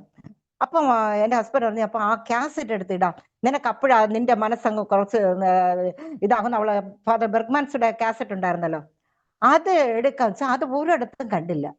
അപ്പൊ അത് ഇല്ലാന്ന് പോയപ്പോ എനിക്ക് ഭയങ്കര വിഷമായപ്പോഴത്തേക്ക് അപ്പോഴൊരു ഫോൺ കോൾ വരുന്നു.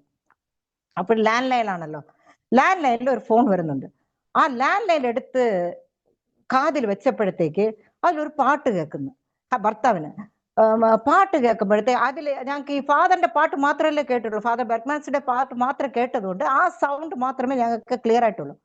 അത് കേൾക്കുമ്പോഴത്തേക്ക് അതിൽ ഒരു വാർത്ത അതിൽ എന്താ പറയുന്നതെന്ന് വെച്ചാൽ, ഞാനാണ് നിനക്ക് കർത്താവ് ആശ്വാസം തരുന്നു, ഞാൻ നിനക്ക് ആശ്വാസം തരും എന്നുള്ള ആ വാർത്ത അങ്ങനെ ആ പാട്ടിൽ കൂടെ കേട്ടു. അപ്പൊ എൻ്റെ അടുത്ത് പറഞ്ഞത്, ഫാദർ ബെർഗ്മാൻസിന്റെ പാട്ടാണ് എനിക്ക് ഇങ്ങനെ പറയുന്നെന്ന്. അതൊരു മിറാക്കിളായി. അങ്ങനെ ഓരോ മിറാക്കിൾ ഞങ്ങൾ വീട്ടിൽ നടക്കാൻ ആരംഭിച്ചു, ഏഞ്ചലിക് വർക്ക് നടക്കാൻ ആരംഭിച്ചു. ഓരോ ഞങ്ങൾ എവിടെ പോയാലോ അവിടെ എന്താ നടക്കുന്നതെന്ന് ദൈവം ഞങ്ങൾക്ക് മുമ്പ് പറയാൻ അപ്പോൾ ഫാദർ ബെർഗ്മാൻസിനെ പോയി കണ്ടു. അപ്പോൾ അവിടെ ഒരു പാസ്റ്റർ ജോസഫ് ബാലചന്ദ്രൻ, ഗുഡ് സമാരിറ്റൻസ്, അവർ വന്ന് ഞങ്ങളെ നോക്കിയിട്ട് വന്ന് ഒരു കാര്യം പറഞ്ഞു, നിങ്ങൾ ദൈവത്തിന്റെ അടുത്ത്, നിങ്ങളുടെ മോള് ദൈവത്തിന്റെ അടുത്ത്, ആ യേശുവിന്റെ അടുത്ത് നിങ്ങൾ പോകണമെങ്കിൽ നിങ്ങളുടെ ലൈഫ് മാറണമെന്ന് പറഞ്ഞു. അങ്ങനെയുള്ള മാറ്റങ്ങൾ ഞങ്ങളുടെ ലൈഫിൽ കൊണ്ടുവന്നു. സ്നാനപ്പെട്ടു, എല്ലാ ആണ്ടവർ ഫാദർ ബെർഗ്മാൻസിന്റെ അവിടെ പോയാണ് സ്നാനപ്പെട്ടത്. എല്ലാം കഴിഞ്ഞു ഞങ്ങൾ ദൈവം അങ്ങനെയൊക്കെ നടത്തി. അപ്പോൾ അതിൻ്റെ ഇടയ്ക്ക് വെച്ചാൽ ഒരു ദിവസം എനിക്ക് എൻ്റെ വീട്ടിന്റെ ജനൽ തുറന്ന് നോക്കിയാൽ കുട്ടികളൊക്കെ സ്കൂളിൽ പോകുന്ന കാണാം. അപ്പൊ എൻ്റെ മോളുടെ കൂടെ പഠിച്ച കുട്ടികളൊക്കെ സ്കൂളിൽ പോകും. അപ്പൊ എനിക്ക് ഒരു ദിവസം ഭർത്താവ് കോളേജിൽ പോയി, മോന് സ്കൂളിൽ പോയി. അപ്പൊ എനിക്ക് ഭയങ്കരമായിട്ട് വേദന. എന്തുകൊണ്ട് എൻ്റെ മോൾ എൻ്റെ അടുത്തില്ല? അന്നുള്ള ഒരു ഇതിൽ ഞാൻ ഡോറൊക്കെ അടച്ചു, ജനലൊക്കെ അടച്ചിട്ട് വീട്ടിൽ നിന്ന് ബൈബിൾ ടേബിൾ ഉണ്ടായിരുന്നു, പക്ഷെ വായിക്കാനൊന്നും അത്ര ആരംഭിച്ചിട്ടില്ല. ഒന്ന് കരഞ്ഞു വിളിച്ച്, ദൈവമേ, നിങ്ങൾ സംസാരിക്കുന്ന ദൈവമാണെങ്കിൽ, ജീവിച്ചിരിക്കുന്ന ദൈവമാണെങ്കിൽ, ഈ ബൈബിൾ വഴിയായിട്ട് സംസാരിക്കുന്ന ദൈവമാണെങ്കിൽ ഇപ്പോഴെനിക്ക് സംസാരിക്കണം, ഇപ്പോഴെന്റെ ചോദ്യത്തിന് നിങ്ങൾ മറുപടി പറയണം. അങ്ങനെ കരഞ്ഞു വിളിച്ചപ്പോഴത്തേക്ക് ഒരു ശബ്ദം എൻ്റെ കാതിൽ വന്ന്, ഇങ്ങനെ അങ്ങനെ ആ ശബ്ദം എനിക്ക് അന്നാണ് ആദ്യമായിട്ട് ഞാൻ യേശായ, യശയ, നമ്മുടെ തമിഴില് യശയ, മലയാളത്തിൽ. അപ്പോഴും എന്ത് യശയ, ഐസായ എന്ന് പറഞ്ഞ ആ സൗണ്ട് കേൾക്കുന്നല്ലോ എന്ന് പറഞ്ഞപ്പോഴത്തേക്ക് എൻ്റെ അടുത്ത് ബൈബിൾ ഉണ്ടായിരുന്നു. ഞാൻ ബൈബിൾ അങ്ങ് തുറന്നപ്പോഴത്തേക്ക് അതേ യശയാവിന്റെ പുസ്തകത്തിൽ അത് അങ്ങ് ഓപ്പണായി. അടുത്ത സൗണ്ട് കേൾക്കുന്നു 30. ഉടനെ ഞാൻ 30ാമത്തെ അധികാരത്തെ എടുക്കുന്നു. 19, 20, 21 ഇത്രയും എൻ്റെ കാതിൽ അങ്ങനെ കേട്ടോണ്ടിരിക്കുക. ഞാൻ അങ്ങ് എടുത്ത് വായിച്ചപ്പോഴത്തേക്കാണ് അതിലെ നോക്കിയാല് ദൈവം എൻ്റെ അടുത്ത് അങ്ങ് സംസാരിക്കുകയാണ്. സിയോനിൽ ഇരിക്കുന്നവർ, നീ കരയരുത്, നീ അഴുതുകൊണ്ടിരിക്കില്ല, നിന്റെ ശബ്ദം ഞാൻ കേൾക്കും, നിന്റെ ഉപദേഷ്ടാവ് ഇനി നിന്നെ മറഞ്ഞിരിക്കില്ല, നീ വലത്തോട്ട് പോയാൽ ഇടത്തോട്ട് ആ വചനങ്ങൾ എൻ്റെ അടുത്ത് അങ്ങനെ അങ്ങ് സംസാരിക്കാണ്. ഇനി നീ കരഞ്ഞുകൊണ്ടിരിക്കരുത്. അങ്ങനെ അത് കണ്ടപ്പോഴത്തേക്കും എനിക്ക് എന്താ വെച്ചാൽ അതിൽ ഇത് എന്താ നടക്കുന്നത്, സിയോൻ വാസികൾ ഇനി കരയരുതെന്ന് പറഞ്ഞ അതെനിക്ക് വലിയ ഒരു ഇൻസ്പിറേഷൻ കൊടുത്തു. ഉടനെ ഞാൻ എണീറ്റു, ദൈവം ജീവിക്കുന്നു. അന്ന് തൊട്ട് ബൈബിള് വായിക്കാൻ തുടങ്ങി ഇന്ന് എത്രയോ ബൈബിൾ വായിച്ച് അണ്ടർലൈൻ ഇട്ട് എഴുതി എല്ലാം കഴിഞ്ഞു. ഇന്ന് ദൈവം വചനത്തിന് സംസാരിക്കാൻ എനിക്ക് പറഞ്ഞു കൊടുത്തു. അങ്ങനെ ഇരിക്കുമ്പോഴാണ് എൻ്റെ മോനെ അവനെ അങ്ങനെ വളർത്തി 2017 കുറച്ച് 2 കാര്യങ്ങൾ മാത്രം പറഞ്ഞ് ഞാൻ അവസാനിക്കാൻ വിചാരിക്കുന്നു. ദൈവത്തിന്റെ ശബ്ദം കേൾക്കാൻ തുടങ്ങി, മിനിസ്ട്രി, ജീസസ് കാൾസിൽ മിനിസ്ട്രി ചെയ്യാൻ തുടങ്ങി. അങ്ങനെ വിമൻസ് പ്രയർ മീറ്റിംഗ്, അങ്ങനെ എനിക്ക് ബൈബിളെ അറിയാത്ത എന്നെ ദൈവം എത്രയോ മെസ്സേജസ് കൊടുക്കാൻ ഇന്ന് ദൈവം എനിക്ക് ശക്തി കൊടുത്തു. അത്രയും കൂടി ഞാൻ പക്ഷെ എല്ലാം എൻ്റെ ദൈവത്തിന്റെ ശബ്ദം കേട്ട് ഈ യെശയ്യാ പറഞ്ഞതുപോലെ ആ ശബ്ദം, ഒവ്വൊരു വചനത്തിന്റെ ശബ്ദം എനിക്ക് പറയുമ്പോഴും അതിനെ കേട്ട് ഞാൻ എഴുതാൻ ആരംഭിച്ചു. 1 മണിക്കൂറായാലും 1.5 മണിക്കൂറായാലും ദൈവത്തിന്റെ വചനം പറയാൻ എനിക്ക് ദൈവം ശക്തി കൊടുത്തു. എന്നെ കൊണ്ടല്ല, പരിശുദ്ധാത്മാവിന്റെ നിറവാണ് എന്നെ അത് നടത്തിയത്. അപ്പൊ എന്റെ കുടുംബത്തിൽ ആരടുത്ത് സംസാരിക്കാൻ എനിക്ക് പേടിയുള്ള എനിക്ക്, എവിടെ പോകാനും പേടിയുള്ള എനിക്ക്, ദൈവശക്തി എനിക്ക് എപ്പോഴാണ് കിട്ടിയത്, പരിശുദ്ധാത്മാവ് എപ്പോഴാണ് എന്നെ നിറച്ചതോ അന്ന് തൊട്ട് ഞാൻ ദൈവത്തിന്റെ മോളായി, ദൈവത്തിന് പ്രവർത്തിക്കാൻ ഞാനും എൻ്റെ ഹസ്ബൻഡും എൻ്റെ മോനും അത് പ്രവർത്തിക്കാൻ തുടങ്ങി. അങ്ങനെ ഇരിക്കുമ്പോഴാണ് 2017 എൻ്റെ മോന്റെ കല്യാണം നടക്കുന്നത്. അത് ഒരു വലിയ ഒരു ഇൻസിഡന്റ് ആയിരുന്നു. മോന്റെ കല്യാണത്തിന്റെ അന്ന് അതല്ല, നല്ല കുട്ടിയെ, ലവ് മാരേജ് ആണ്, എന്നാലും ബെന്റിക്കോസ്റ്റ് ചർച്ചിലുള്ള കുട്ടിയാണ്. നടത്തിയതൊന്ന് എങ്ങനെ ഹാളിലാണ്, വെഡിങ് ഹാളിലാണ് നടത്തിയത്. ഫാദർ ബെർഗ്മൻസ്, നമ്മുടെ good Samaritan pastor Joseph Balachandran, മൂന്നാമത് ഇവരുടെ എൻ്റെ ഹസ്ബൻഡിന്റെ ചേട്ടൻ RC ഫാദർ ജെറം, 3 പേർ. അപ്പൊ ആ ചർച്ച വെഡിങ് ഇതില് 3 പേരുണ്ട്. ബെന്റിക്കോസ്റ്റ് പാസ്റ്റർ ഉണ്ട്, ബെന്റിക്കോസ്റ്റ് ഫാദർ ഉണ്ട്, RC ഫാദർ ഉണ്ട്. ഇവരൊക്കെ നിന്നാണ് ആ കല്യാണം ഒക്കെ നടത്തിയത്. എല്ലാം നല്ല വർഷിപ്പോടെ കല്യാണം നടന്നുകൊണ്ടിരിക്കുമ്പോഴത്തേക്ക് കല്യാണം കഴിഞ്ഞു, എല്ലാം കഴിഞ്ഞു. പെണ്ണും ചെറുക്കനും ഡ്രസ്സ് മാറാനായിട്ട് പോയി. എല്ലാവരും ഊണ് കഴിക്കാനായിട്ട് പോകാന്ന് ഒരു താങ്ക്സ് ഗിവിങ് പറഞ്ഞിട്ട് എൻ്റെ ഭർത്താവ് വന്ന് താങ്ക്സ് പറഞ്ഞു, എല്ലാവർക്കും താങ്ക്സ് പറഞ്ഞ് എല്ലാവരും ഊണ് കഴിക്കാൻ പോയിട്ട് താങ്ക്സ് പറഞ്ഞിട്ട് വന്ന് എൻ്റെ ഭർത്താവ് ഒരു കസേരയിൽ വന്ന് ഇരുന്നപ്പോഴത്തേക്ക് ഒരുമാതിരി അങ്ങ് ഇതായി, വേർക്കുന്നു, ഒരുമാതിരി ഒരുമാതിരി തലച്ചുറ്റി വരുന്നു. അപ്പൊ ഞാൻ ചോദിച്ചു എന്താണ്, എല്ലാരും ആരും കണ്ടില്ല, പക്ഷെ കസേര ഇരിക്കുന്നു, എന്തായെന്ന്. എനിക്ക് വല്ലാണ്ട് വരുന്നു, എനിക്ക് കിടക്കണമെന്ന് പറഞ്ഞു. ഉടനെ ഞങ്ങൾ പുറകിൽ ഒരു AC റൂം ഉണ്ടായിരുന്നു, അവിടെ പോയി കിടത്തിയപ്പോഴത്തേക്ക് ഭയങ്കരമായിട്ട് വേർത്ത് ഹാർട്ട് അറ്റാക്ക്. എന്ത് ചെയ്യണമെന്ന് അറിയത്തില്ല. കല്യാണം പാതിയിൽ നടന്നുകൊണ്ടിരിക്കുക, എല്ലാരും ഞങ്ങൾ അന്വേഷിച്ചുകൊണ്ടിരിക്കുക. അപ്പോഴും എൻ്റെ ഫ്രണ്ട് ഡോക്ടർ വന്നായിരുന്നു, അവരെ വിളിച്ചു ചോദിച്ചു എന്തെന്ന് ചോദിച്ചപ്പോഴത്തേക്ക് ഉടനെ എത്രയും പെട്ടെന്ന് നിങ്ങൾ ആശുപത്രി കൊണ്ടുപോകാൻ പറ്റുമോ ആശുപത്രി കൊണ്ടുപോകണം എന്ന് പറഞ്ഞു. ദൈവമേന്ന് വിളിച്ചു ഞാൻ. ഇത്രയും നടത്തി അപ്പൊ ഇതിനിടയ്ക്ക് ടാൻസാലിയയിൽ വന്നു എല്ലാം അപ്പൊ വന്ന് ദൈവത്തിന് വിളിച്ച് അപ്പം പറഞ്ഞു എത്രയും പെട്ടെന്ന്. പക്ഷെ വെയിറ്റ് ആണ് ചേട്ടൻ, വെയിറ്റ് ആണ്. ഒരു സ്റ്റെപ്പ് പോലും താഴെ വെക്കരുത്, ആശുപത്രി നിങ്ങൾ കൊണ്ടുപോകാൻ പറ്റുമോ എന്ന് ചോദിച്ചു. ഉടനെ അവിടെ ഇരുന്ന ഫ്രണ്ട്സ് ഒക്കെ, ഇത് കല്യാണത്തിന് വന്ന ആർക്കും അറിയത്തില്ല, പുറകിലിരുന്ന ഞങ്ങളുടെ ക്ലോസ് റിലേഷൻസ് മാത്രമേ ഇത് അറിയാവൂ. ഉടനെ എല്ലാവരും കസേരയിൽ ഇരുത്തി, ഞങ്ങളുടെ കാറിൽ തന്നെ ഇരുത്തി അടുത്തുള്ള ആശുപത്രി പോയപ്പോഴത്തേക്ക് അവർ എമർജൻസി, ആ ഡോക്ടർ പറഞ്ഞ് 15 നിമിഷത്തിൽ അവിടെ ഒന്ന് ഓപ്പറേഷൻ ചെയ്യാനുള്ള ആ സൗകര്യമുള്ള ഹോസ്പിറ്റൽ അല്ല, കല്യാണ മണ്ഡപത്തിനുള്ള അടുത്തുള്ള 15 നിമിഷത്തിൽ നിങ്ങൾ മീനാക്ഷി മിഷൻ ഹോസ്പിറ്റലിൽ നിങ്ങൾ കൊണ്ടുവരണം, എന്നാൽ ജീവിക്കും എന്ന് പറഞ്ഞു. ഞങ്ങൾക്ക് കൊടുത്ത ടൈം 15 മിനിറ്റ്സ്. കല്യാണ മണ്ഡപത്തിൽ നിന്ന് ഞങ്ങൾ ഹോസ്പിറ്റലിൽ പോകണമെങ്കിൽ എങ്ങനെയെങ്കിലും ഒരു അരമണിക്കൂറെങ്കിലും ആകും. അത് സാധാരണമായിട്ട് ഓട്ടിയ. അത് മാത്രമല്ല പീക്ക് ടൈം ഉച്ചയ്ക്ക്, കല്യാണം അന്ന് ഭയങ്കര മുഹൂർത്ത ദിവസമായിരുന്നു. അപ്പോ ശരി എന്ന് പറഞ്ഞ കാറിൽ നിന്ന് ഞങ്ങൾ എടുത്തപ്പോഴത്തേക്ക് എവിടെ നിന്ന് ഒരു ആംബുലൻസ് വന്നെന്ന് ഞങ്ങൾക്കറിയത്തില്ല. ദൈവം പ്രവർത്തിക്കുന്ന കാര്യം, നമുക്കായി എല്ലാവற்றைയും ചെയ്യുന്ന കർത്താവ്, ഏത് സാഹചര്യത്തിലും നമുക്ക് ഹെൽപ്പ് ചെയ്യാൻ ദൈവമല്ലാതെ ആരുമില്ല, ഒരു മനുഷ്യരും ഇല്ല. എവിടെ നിന്ന് ആ ആംബുലൻസ് വന്നെന്ന് അറിയത്തില്ല, അതിൽ ഒരു പേഷ്യൻസും ഇല്ല. ഡ്രൈവർ മാത്രം സൈറൻ ഇട്ടുകൊണ്ട് ആ ആംബുലൻസ് ഞങ്ങളുടെ കാറിന്റെ മുമ്പേ വന്നു. ആ ആംബുലൻസ് പുറകെ, ഞങ്ങളുടെ കാർ മാത്രം പോയാൽ ഒരു വണ്ടി ഞങ്ങൾക്ക് വഴി തരത്തില്ല. പക്ഷെ ദൈവം എങ്ങനെയാണ് ആംബുലൻസ് അവിടെ കൊണ്ടുവന്ന, ആംബുലൻസിന്റെ പുറകില് ആംബുലൻസ് സ്പീഡായിട്ട് പോകുന്ന കാർ അതിന്റെ പിന്നീട് കൊണ്ടുപോയി 15 നിമിഷത്തിൽ ഞങ്ങൾ ഹോസ്പിറ്റലിൽ എത്തി.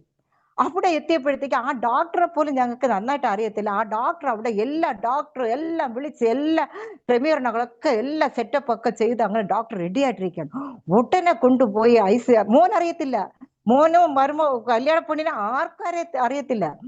കൊണ്ടുപോയപ്പോ ഉടനെ ചെക്ക് ചെയ്തിട്ട് ഉടനെ വന്ന് ആൻജിയോ ചെയ്യണമെന്ന് പറഞ്ഞു. ഉടനെ ഓക്കെ എന്ന് പറഞ്ഞ് നോക്കിയാ 100% ബ്ലോക്ക്, 90% ബ്ലോക്ക്, 2 ബ്ലോക്ക്.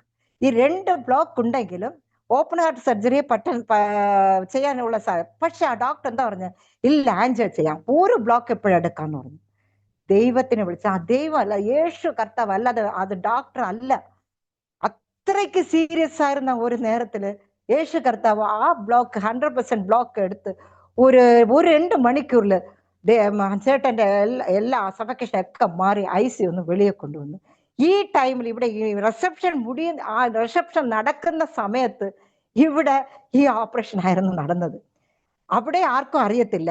ഇവിടെ ദൈവം പ്രവർത്തിച്ചു, അവിടെയും ദൈവം പ്രവർത്തിച്ചു, ആർക്കും അറിയാതെ. അപ്പൊ മോൻ ചോദിച്ചുകൊണ്ടിരിക്കുന്നത് എന്താ അച്ഛൻ അമ്മ കാണാത്ത? അപ്പം പറഞ്ഞു, അനിയനൊക്കെ പറഞ്ഞു, ചേട്ടൻ അനിയന്മാരൊക്കെ പറഞ്ഞു, ഇല്ല അച്ഛൻ റെസ്റ്റ് എടുക്കാൻ പോയിരിക്കും, എപ്പോ വരും എന്നൊക്കെ പറഞ്ഞൊക്കെ സമാധാനപ്പെടുത്തി. അത് കഴിഞ്ഞപ്പോഴത്താണ് അവരുടെ അടുത്ത് പറഞ്ഞത്, ഉടനെ പിള്ളേരെ മുറിവ് വന്നു. ഇവിടെ അന്ന് ദൈവം എൻ്റെ ഹസ്ബൻഡിന് ജീവൻ കൊടുത്തു. എന്തുകൊണ്ടെന്നാ ദൈവത്തിന്റെ പ്രവൃത്തി ചെയ്യാനും ഇനിയും ദൈവത്തിന്റെ പ്രവൃത്തി ചെയ്യാൻ ദൈവം വെച്ചാൽ ഒരു വിഷൻ ദർശനം കൊടുത്തത് ഒരിക്കലും ദൈവം അത് അതിനാണ് വിളിച്ചത്. ദൈവം കുടുംബമായിട്ട് ഞങ്ങൾ മിനിസ്റ്റർ ചെയ്യുന്നത്. അത് കഴിഞ്ഞിട്ടാണ് ഞങ്ങൾ എന്ത് ചെയ്തത്, മോന്റെ കല്യാണം കഴിഞ്ഞപ്പോൾ ഈ ആഫ്രിക്ക ദേശത്ത് ഈ ടാൻസാനിയയിലോട്ട് വന്നു.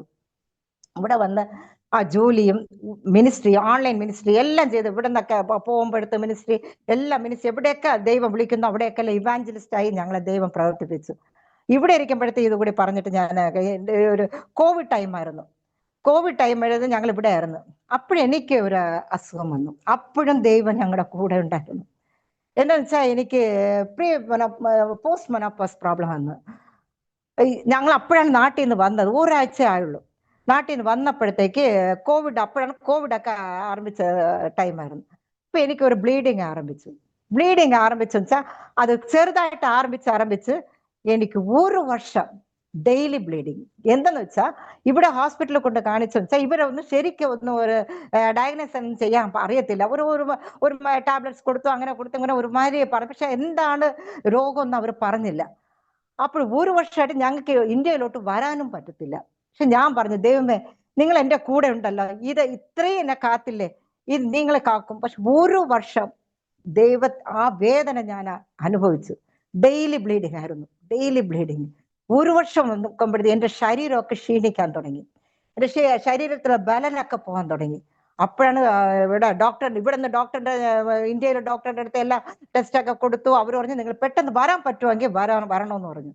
അപ്പൊ ഞാൻ പറഞ്ഞു ഇവിടെ എനിക്കാണെങ്കിൽ പോകാനോ ദൈവസുഖം കൊടുക്കും, എന്നാലും എനിക്ക് പോകാനുള്ള ആ സിറ്റുവേഷൻ അപ്പോഴില്ലായിരുന്നു. അപ്പൊ ഒരു ദിവസം ദൈവം തന്നെ പറഞ്ഞു നീ ചെല്ലെന്ന് പറഞ്ഞു. ഉടനെ ഞങ്ങൾ എന്ത് ചെയ്തു, ഇന്ത്യയിലോട്ട് പോയി. 1 വർഷം കഴിഞ്ഞ് ഇന്ത്യയിലോട്ട് പോയി. വന്നപ്പോൾ ഡോക്ടർ എമർജൻസി നോക്കിയിട്ട് പറഞ്ഞു നിങ്ങൾക്ക് ക്യാൻസർ കെട്ടിയാണെന്ന് പറഞ്ഞു. അകത്ത് ഒരു ക്യാൻസറിന്റെ ഇതാണെന്ന് പറഞ്ഞു, യൂട്രസിൽ. എനിക്ക് ആ വേർഡ് ദൈവം എന്നുവെച്ചാ അച്ഛനാണ് ദൈവം, നമ്മുടെ അച്ഛനാണ്. യേശു കർത്താവ് നമ്മുടെ അച്ഛനാണ്. നമ്മുടെ പിള്ളേർ വിഷമിക്കുന്ന പോലും ആ കർത്താവിന് ഇഷ്ടമല്ല. ആ റിസൾട്ടില്, സ്കാനിങ് റിസൾട്ടില് ക്യാൻസർ ഉണ്ട്. അതിന്റെ സ്റ്റേജ് വന്ന് ഫസ്റ്റ് സ്റ്റേജ് കഴിഞ്ഞു. അങ്ങനത്തെ ഒരു ഉണ്ടായിരുന്നു. പക്ഷെ ആ വേർഡ് മാത്രം എന്റെ കണ്ണിൽ കണ്ടില്ല, ഞാൻ നോക്കിയതേ ഇല്ല. അപ്പൊ മോനും പറഞ്ഞു അമ്മ ഒന്നുമില്ല അമ്മ. അവൻ എന്നെ സമാധാനപ്പെടുത്തുക. അപ്പൊ അവനൊരു സംശയം, അമ്മ ഈ റിപ്പോർട്ടൊക്കെ നോക്കിയിട്ട് എന്തുകൊണ്ട് അമ്മയുടെ അടുത്ത് ഒരു വ്യത്യാസവും കാണാനില്ലല്ലോ. എന്റെ കണ്ണിൽ അത് കണ്ടില്ല, അതാണ് വിഷയം. എന്റെ കണ്ണിൽ കണ്ടില്ല. അപ്പോഴേ വന്ന് ഓപ്പറേഷൻ ചെയ്യണമെന്ന് പറഞ്ഞു. ഓപ്പറേഷൻ ചെയ്തു. അപ്പൊ ഞാൻ ദൈവം ഇതൊക്കെ ദൈവം അനുവദിച്ചതാണ്. അപ്പൊ എനിക്ക് മോൾ എന്ത് പറഞ്ഞ്, കുരിശില് ദൈവം എനിക്കായി മരിച്ചു. അപ്പൊ എനിക്കായി ദൈവം നീ മരിച്ചു, യേശു മരിച്ചല്ലോ. ദൈവത്തിന്റെ വേദന അന്ന് ഞാൻ എന്റെ മോള് പറഞ്ഞ തന്നെ ഞാൻ ആലോചിച്ചെടുക്കായിരുന്നു. ഓപ്പറേഷനൊക്കെ കഴിഞ്ഞു. അപ്പൊ ബയോപ്സിക്ക് അയക്കണമെന്ന് പറഞ്ഞു. അപ്പൊ ബയോപ്സി എന്ന് വാർത്ത കേട്ടപ്പോഴത്തേക്കാണ് എനിക്ക് സംശയം വന്നത്. അപ്പൊ ഞാൻ മോന്റെ അടുത്ത് ചോദിച്ചു, ഹസ്ബൻഡ് അപ്പൊ ചോദിച്ചപ്പോ പറഞ്ഞ് അമ്മ ഒന്നുമില്ല, നിങ്ങൾ സമാധാനമായിട്ട് ഇരിക്കുന്നു. അപ്പൊ മോനും മരുമോളും. അപ്പൊ എനിക്ക് കൊച്ചുമോളും ഉണ്ടായി. അവൾക്ക് 2 വയസ്സൊക്കെയാണ്. അപ്പോ വന്ന് അന്ന് രാത്രി ആയപ്പോഴത്തേക്ക് നാളെ പിറ്റേ ദിവസം ബയോപ്സി റിസൾട്ട് വരണം. അന്ന് രാത്രി ഞാൻ ആശുപത്രിയിൽ അങ്ങനെ പ്രാർത്ഥിച്ചുകൊണ്ടിരുന്നു, ദൈവമേ എന്താണ്. ഞാനങ്ങ് ഉറങ്ങിയപ്പോ ഒരു 3 മണി ആയപ്പോഴത്തേക്ക് എന്റെ മുറിയിൽ ഒരു ഭയങ്കരമായിട്ട് വെളിച്ചം. അത് എങ്ങനെ അതെനിക്ക് പറയാൻ പറ്റില്ല. അപ്പോഴും അത്രയും ഒരു വെളിച്ചം എന്റെ റൂമിൽ. ഞാൻ അങ്ങനെ ഉറങ്ങിക്കൊണ്ടിരുന്ന എന്റെ കൈ ഇങ്ങനെ ഇരിക്കുമായിരുന്നു. എന്റെ ഒരു കൈക്ക് മേലെ ഒരു കൈ ഉണ്ടായിരുന്നു. അപ്പോഴാണ് നമുക്ക് ഷേക്കൻഡ് കൊടുത്താൽ എങ്ങനെ ഇരിക്കും, ഒരാളും നമുക്ക് ഷേക്കൻഡ് കൊടുത്താൽ എങ്ങനെ ഇരിക്കും, അങ്ങനെ എന്റെ കൈനെ പിടിച്ച് അങ്ങനെ ഷേക്കൻഡ് കൊടുക്കുന്നു. ഞാൻ അങ്ങനെ കണ്ണ് തുറന്നില്ല. അപ്പൊ ഞാൻ ചോദിക്കുന്നത് ആരാ എന്റെ കൈനെ പിടിച്ച് ഷേക്കൻഡ് കൊടുക്കുന്നത് എന്ന് ഞാൻ അപ്പോഴാണ് കണ്ണ് തുറക്കുമ്പോൾ എന്റെ റൂമിൽ അത്ര ഒരു വെളിച്ചം. എന്റെ കൈ ഇങ്ങനെ ഇരുന്ന് ഇങ്ങനെ ആടുന്നുണ്ട്. ഇതെന്തുവാണെന്ന് പറഞ്ഞപ്പോ എനിക്ക് നല്ലതായിട്ട് അറിയാം, ഒരു കൈ എന്നെ പിടിക്കുന്നത് ഞാൻ അങ്ങ് അറിഞ്ഞു. അപ്പോഴേ ഞാൻ പറഞ്ഞു അയ്യോ ദൈവമേ, യേശു കർത്താവേ വന്നോ എൻ്റെ അടുത്ത് വന്നോ, എനിക്ക് സുഖം കൊടുത്ത്, എനിക്ക് ഒന്നുമില്ല, എൻ്റെ ബയോപ്സി റിസൾട്ട് ഒന്നുമില്ല എന്ന് ഞാൻ അങ്ങ് പറയുവാണ്. പറഞ്ഞിട്ട് ഞാൻ അങ്ങ് ഉറങ്ങി. രാവിലെ എണീറ്റപ്പോഴത്തേക്ക് ബയോപ്സി റിസൾട്ട് വന്നു. ഞാൻ വിചാരിച്ചു ദൈവം വന്നു, എൻ്റെ കൈയൊക്കെ തൊട്ടു, വെളിച്ചമൊക്കെ വന്നു, അതുകൊണ്ട് അത് റിസൾട്ട് ഒന്നും കാണത്തില്ല എന്നാണ് ഞാൻ വിചാരിച്ചത്. പക്ഷെ ആ സമയത്തായപ്പോഴത്തേക്ക് റിസൾട്ട് വരുന്നു, ക്യാൻസർ സ്റ്റേജ് 2 ആയി. ഒട്ടനെ എനിക്ക് ഭയങ്കരമായിട്ട് ഡോക്ടർ വന്ന് ആ റിസൾട്ട് പറയുന്നത് എൻ്റെ അടുത്ത് പറഞ്ഞു. അപ്പൊ ആ ഡോക്ടറിന് നന്നായിട്ട് അറിയാം, വെച്ചാൽ ഞാൻ പ്രാർത്ഥനയൊക്കെ നടത്തുന്ന ഒരാളാണ്. ആ പ്രാർത്ഥനയിൽ ഡോക്ടറിന്റെ ഭാര്യയൊക്കെ വരുന്നുണ്ട്. അതുകൊണ്ട് നല്ല ഭക്തിയുള്ള ആളാണ്, ദൈവത്തിന്റെ ശുശ്രൂഷ ചെയ്യുന്ന ആളാണെന്നൊക്കെ ഡോക്ടറിന് അറിയാം.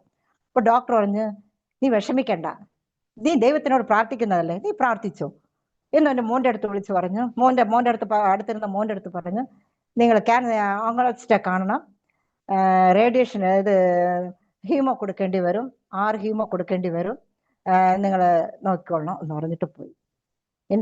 ഞാൻ അങ്ങനെ ഇരുന്നു. എല്ലാരും എൻ്റെ റൂമിൽ നിന്ന് അങ്ങ് ഡോക്ടറിന്റെ പിന്നാലെ പോയി. എന്നുവെച്ചാൽ എല്ലാം ചോദിക്കണമല്ലോ. ആരും എൻ്റെ മുറിയിലില്ല. അപ്പോഴും ഞാൻ കഥവൊക്കെ അടച്ചിട്ട് എല്ലാവരും പോയി. AC ഒക്കെ ഉണ്ടായിരുന്നു, എല്ലാവരും പോയി. ഞാൻ ഇങ്ങനെ കണ്ണടച്ചിട്ട് ദൈവത്തിനോട് ചോദിച്ചു, യേശു കർത്താവേ, ഇന്നലെ വന്നല്ലോ എൻ്റെ മുറിയിൽ, എൻ്റെ കൈനെ പിടിച്ചല്ലോ, എനിക്ക് ജീവിക്കണം, ഒരുപാട് ഈ ലോകത്ത് ജീവിക്കണമെന്ന് ആശ കൊണ്ട് ഞാൻ ചോദിക്കുന്നില്ല, എൻ്റെ ഭർത്താവിന് ഞാൻ വേണം, ഈ ലോകത്ത് ഇനിയും ഞാൻ നിങ്ങൾക്കായിട്ട് ഓടണം, എന്തുകൊണ്ട് എനിക്കത് അനുവദിച്ചെന്ന് ദൈവത്തിന്റെ ശബ്ദം പിന്നെ എൻ്റെ കാതിൽ കേട്ടു. ദൈവം പറയാണ് ലാസർ മരിക്കും മുമ്പേ ഞാൻ വരായിരുന്നു, പക്ഷെ ലാസർ മരിച്ച പിന്നീട് ഞാൻ എന്തിനു വന്നെന്ന് വെച്ചാല് ആ നേരത്ത് പിതാവിന്റെ നാമം മഹത്വപ്പെടണം, അവിടെ ഇരിക്കുന്ന ജനങ്ങളൊക്കെ ദൈവം ആരാണെന്ന് അറിയണം. അതുകൊണ്ട് മരിച്ച ലാസറിന് ഞാൻ ഉയിരോട് എഴുന്നേൽപ്പിച്ചതുപോലെ നിന്റെ ഈ രോഗം യേശു എന്റെ നാമ മഹത്വത്തിനാണെന്ന് പറഞ്ഞു. കർത്താവിനെ ഞാൻ വിളിച്ച് നന്ദി പറഞ്ഞു. ദൈവമേ എനിക്ക് നന്ദി, എൻ്റെ ഈ ശബ്ദം കേട്ടല്ലോ, അത് മതി എനിക്ക്. മോളൊന്ന് വിളിച്ച് പറഞ്ഞു, വന്ന് അവരൊക്കെ എല്ലാ വിഷമമാണ്, എല്ലാവർക്കും ഭയങ്കര വിഷമമാണ്. ഇനി റേഡിയേഷൻ കൊടുക്കണം, അമ്മയ്ക്ക് ശരിക്കും മുടിയുണ്ട്, ഇനി മുടിയൊക്കെ പോകും. എല്ലാവരും സ്വന്തങ്ങളെല്ലാം എന്നെ നോക്കുന്നതൊക്കെ അങ്ങനെയായിരുന്നു. റേഡിയേഷൻ കൊടുക്കണം, മുടിയൊക്കെ പോകും, ഇവളിനി എങ്ങനെ ശുശ്രൂഷ ചെയ്യും, ഇനി ഇവള് പറയുന്ന ദൈവം ആര്, ഇങ്ങനെയൊക്കെ നെഗറ്റീവ് ഒക്കെ പറയാനാണ്. ഞാൻ എന്തുകൊണ്ട് എനിക്ക് വലിയ ഹാപ്പിയാണ്. ദൈവം എന്നോട് പറഞ്ഞല്ലോ. അപ്പൊ ആങ്ങളെ പോയി നോക്കാം, 15 ദിവസം ആകുമെന്ന് പറഞ്ഞു. പോയി ഒരു 15 days കഴിഞ്ഞപ്പോഴത്തേക്ക് ആങ്ങളെ പോയി കണ്ടപ്പോഴത്തേക്ക് ടെസ്റ്റ് ഒക്കെ ചെയ്തപ്പോൾ പറഞ്ഞു, ഡോക്ടർ പറഞ്ഞു, നിങ്ങൾക്ക് ഒരു ട്രീറ്റ്മെന്റും വേണ്ട, ദൈവം ഏതോ നിങ്ങളുടെ ജീവിതത്തിൽ ചെയ്തു. എന്തെന്ന് വെച്ചാൽ ആ സ്റ്റേജ് സെക്കൻഡ്സ് ആ കട്ടി, ഇങ്ങനെ ഒരു കട്ടി ഇരുന്ന ഇത് ഇപ്പോഴും നിങ്ങളുടെ ബ്ലഡിലൊക്കെ അത് ചേരാൻ സാധ്യതയുണ്ട്. എന്നുവെച്ചാൽ 1 വർഷം ബ്ലീഡിങ് ആയിരുന്നു. നിങ്ങൾ മറ്റെല്ലാ പരവാനും ഇത് ആരോ മൂടി വെച്ചതുപോലെ അതിരുന്നു. നിങ്ങൾക്ക് എവിടെയും അത് സ്പ്രെഡ് ആയിട്ടില്ല. ഒരു ട്രീറ്റ്മെന്റ് വേണ്ട, ഒരു ടാബ്ലറ്റ്, 6 ഹീമോ എന്ന് പറഞ്ഞിടത്ത് ഒരു ടാബ്ലറ്റ് പോലും ഇല്ലാതെ ദൈവത്തിന്റെ നാമം മഹത്വപ്പെടത്തക്കതായി ദൈവം അന്ന് എൻ്റെ ജീവിതത്തിൽ ഒരു അത്ഭുതത്തിനെ ചെയ്തു. എൻ്റെ ഭർത്താവിന് ജീവനെ കൊടുത്തു, എനിക്ക് ജീവനെ കൊടുത്തു. അപ്പം ഞങ്ങൾ കുടുംബമായിട്ട് അന്നോട്ട് ദൈവത്തിന് അതിന്റെ പിന്നീട് എൻ്റെ മിനിസ്ട്രി, ഞങ്ങളുടെ മിനിസ്ട്രി ഇനിയും വലുതായി. ചർച്ച് മിനിസ്ട്രി, എല്ലാ മിനിസ്ട്രി, ഞങ്ങൾ ഇവാഞ്ചലിസ്റ്റിക്കൽ വർക്ക് എല്ലാം ചെയ്തു. ദൈവം ഒരാത്മാ എനിക്ക് കിട്ടും, ഒരാൾക്ക് ഞാൻ പറയാൻ പറ്റുമോ എന്ന് ചോദിച്ച ഞാൻ കേട്ടത് എപ്പോഴത്തേക്ക് ദൈവം 1000 ലക്ഷക്കണക്കിന് മക്കളോട് ഞാൻ യേശുവിനെ പറ്റി പറയാനുള്ള ചാൻസ് ദൈവം എനിക്ക് കിട്ടി. ഓൺലൈനിൽ ഗുഡ് ഗാഡ് TV ഇങ്ങനെ ഒരാഴ്ചയും മെസ്സേജ് കൊടുക്കാനും മിനിസ്ട്രി ചെയ്യാനും, ആഫ്രിക്കയിൽ ചർച്ചിൽ മിനിസ്ട്രി കൊടുക്കാനും എല്ലാം ദൈവം ഞങ്ങളെ പ്രയോജനപ്പെടുത്തി. ദൈവത്തിന് മാത്രമേ ഇത് നന്ദിയാൽ ഞാൻ പറയുന്നുള്ളൂ. ദൈവം കൂടെയുണ്ട്.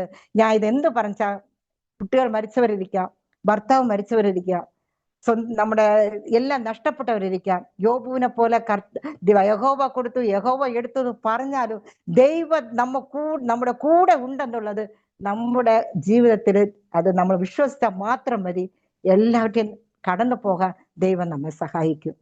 ഈ ടെസ്റ്റ് മണി ദൈവത്തിന്റെ മഹത്വത്തിന് ഞാനത് അരോമ TV പറയാൻ ദൈവം കൊടുത്ത ഈ ചാൻസിന് ഞാൻ ദൈവത്തിന് നന്ദി പറയുന്നു. പാസ്റ്റർ ഡാനിയൽ ജോണിന് നന്ദി പറയുന്നു. ഇപ്പൊ എല്ലാവരും പ്രാർത്ഥിക്കാം. കണ്ടുകൊണ്ടിരിക്കുന്ന അരോമ TV കണ്ടുകൊണ്ടിരിക്കുന്ന പ്രേക്ഷകർ, നിങ്ങൾ ദൈവത്തിനെ നമ്മൾ വിശ്വസിക്കുക, യേശു കർത്താവിനെ നമ്മൾ വിശ്വസിച്ചാൽ ദൈവം നമുക്ക് കൂടെ ഇരിക്കും.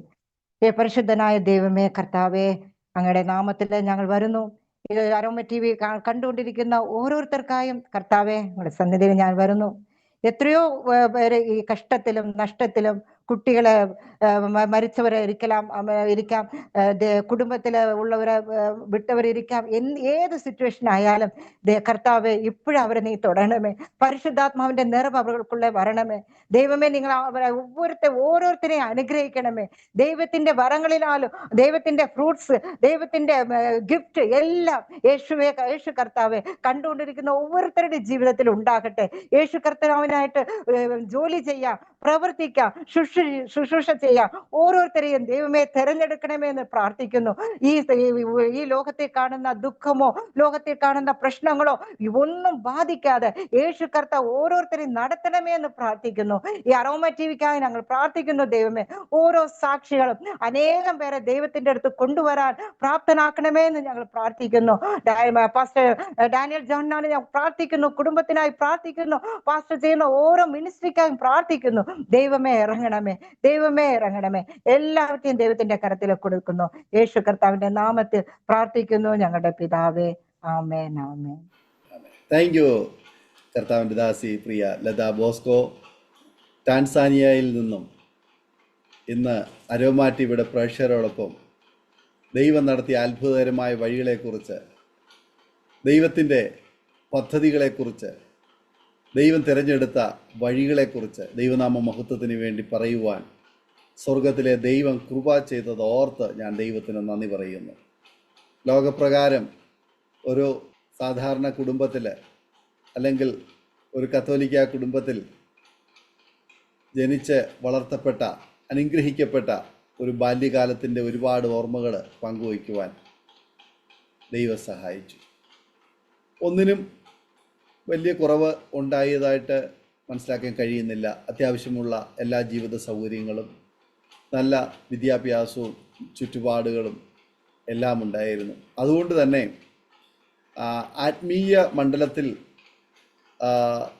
ദൈവം ആഗ്രഹിച്ചതുപോലെയുള്ള ആ ഒരു തലത്തിലേക്ക് അന്ന് വരാൻ കഴിഞ്ഞില്ല എന്നുള്ളതാണ് സത്യം. എന്നാൽ അറിഞ്ഞതായ ആ ഒരു കാഴ്ചപ്പാടിൽ പ്രാർത്ഥനയും വിശ്വാസവും എല്ലാം തന്നെ ഉണ്ടായിരുന്നു താനും. എന്നാൽ യഥാർത്ഥത്തിൽ ദൈവത്തിൻ്റെ പദ്ധതിക്ക് വേണ്ടിയിട്ട് ദൈവം ഒരുക്കിയെടുക്കുവാൻ മറ്റൊരു തലത്തിലേക്ക് മാറ്റുവാൻ ഇടയായി തീർന്നു. അതാണ് ഈ സാക്ഷ്യത്തിലുടനീളം കേൾക്കുവാൻ കഴിഞ്ഞത്. പ്രാഥമിക വിദ്യാഭ്യാസവും ഹൈസ്കൂൾ വിദ്യാഭ്യാസവും കോളേജ് വിദ്യാഭ്യാസവും മറ്റും കഴിഞ്ഞതിന് ശേഷം അപ്പോഴൊക്കെ ഈ ഹൃദയത്തിലുണ്ടായിരുന്നതായ ആ ഒരു ആഗ്രഹമായിരുന്നു കർത്താവിനെ അറിയുക എന്നുള്ളത്.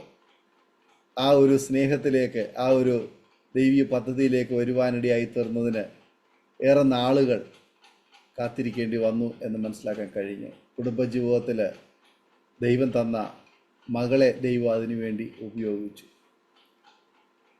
ഒരു കുഞ്ഞ് ദൈവത്തിൻ്റെ ദാനമാണ്. ദൈവമാണ് ആ കുടുംബത്തിലേക്ക് ആ മകളെ അയച്ചത്. അവളെ ദൈവം അയച്ചതായ ദൗത്യം അവളിലൂടെ പൂർത്തീകരിച്ചതിന് ശേഷം ദൈവസന്നിധിയിലേക്ക് പ്രിയ പൈതലിനെ ദൈവം ചേർക്കുവാൻ ഇടയായി തീർന്നു. സ്വാഭാവികമായി മാതാപിതാക്കന്മാർക്കും പ്രിയപ്പെട്ടവർക്കും അത് ഉൾക്കൊള്ളാൻ കഴിയാത്ത വളരെ വേദനാജനകമായ ഒരു അനുഭവമാണ്. എന്നിരുന്നാൽ തന്നെയും അവൾ വളരെ സന്തോഷത്തോടുകൂടിയാണ് അവളുടെ ജീവിതം നയിച്ചതെന്നും അവളുടെ ജീവിതം പൂർത്തീകരിച്ച് കടന്നു പോകുവാൻ ഇടയായി തീർന്നു. കേവലം 12 വയസ്സ്, ടീനേജ് പ്രായം പോലും ആകുന്നതിന് മുന്നമേ ആ കുഞ്ഞ് കർത്താവിൻ്റെ സന്നിധിയിലേക്ക് പോകുവാൻ ഇടയായി തീർന്നു. അവൾ കണ്ടതായ ദൈവീയ ദർശനവും കർത്താവിൻ്റെ മുഖവും ദൈവദൂതന്മാരുടെ സംരക്ഷണയുമൊക്കെ അവൾ നന്നായി ആസ്വദിച്ചു. പരിമിതമായ സമയത്തിനുള്ളിൽ രോഗക്കിടക്കയിൽ കിടന്നുകൊണ്ട് ആണെങ്കിൽ പോലും കർത്താവിൻ്റെ സ്നേഹത്തെക്കുറിച്ച് മാതാപിതാക്കന്മാരോട് അവളത് പങ്കുവയ്ക്കുവാൻ ഇടയായി തീർന്നു. പ്രിയ പൈതൽ കാണിച്ചു തന്നതായ ആ പാത അത് അവഗണിക്കാതെ മാതാപിതാക്കന്മാർ അത് സ്വീകരിക്കുവാനും കർത്താവിനെ അനുസരിക്കുവാനും കർത്താവിൻ്റെ കൽപ്പന അനുസരിക്കുവാനും ദൈവവചനത്തിന് വിധേയപ്പെടുവാനും ദൈവമായ കർത്താവ് കൃപ ചെയ്തു. ഇന്ന് ആഫ്രിക്കയിലെ ടാൻസാനിയയിലെ ജോലിയോടുള്ള ബന്ധത്തിൽ തന്നെ കർത്താവിന് വേണ്ടി സാക്ഷ്യം വഹിച്ചു കൊണ്ടിരിക്കുന്നു എന്ന് അറിയുവാൻ കഴിഞ്ഞത് ഓർത്ത് ഞാൻ ദൈവത്തിന് സ്തോത്രം ചെയ്യുന്നു. ദൈവമായ കർത്താവ് ധാരാളം അനുഗ്രഹിക്കട്ടെ, സൗഖ്യവും ആരോഗ്യവും ദീർഘായുസ്സും തരട്ടെ. കർത്താവിന് വേണ്ടി ഏറെ പ്രയോജനപ്പെടുവാൻ കർത്താവ് പിന്നെ ഏറെ അവസരങ്ങൾ ഒരുക്കട്ടെ.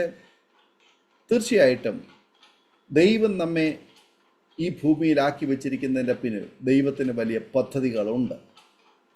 നാം എന്ത് കാര്യം ചെയ്താലും അതിൻ്റെ പിന്നിൽ ദൈവത്തിന് മഹത്വം ഉണ്ടാകുക എന്നുള്ളതാണ് ദൈവം നമ്മെ ഈ ഭൂമിയിൽ ആക്കി വച്ചിരിക്കുന്നതിൻ്റെ പിന്നിലുള്ള പദ്ധതി എന്ന് പറയുന്നത്.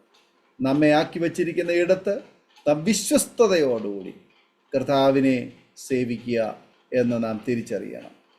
അത് സെക്കുലർ ഫീൽഡിലായിരുന്നാലും സ്പിരിച്വൽ ഫീൽഡിലായിരുന്നാലും നാം വിശ്വസ്തയോടുകൂടി നമ്മെ ആക്കി വെച്ചത് ദൈവത്തിൻ്റെ പദ്ധതിക്ക് വേണ്ടി, ദൈവത്തിൻ്റെ മഹത്വത്തിന് വേണ്ടിയാണെന്ന് നാം തിരിച്ചറിയുമ്പോൾ അത് നമുക്ക് ഭംഗിയായി ചെയ്യുവാൻ തക്കവണ്ണം കഴിയും.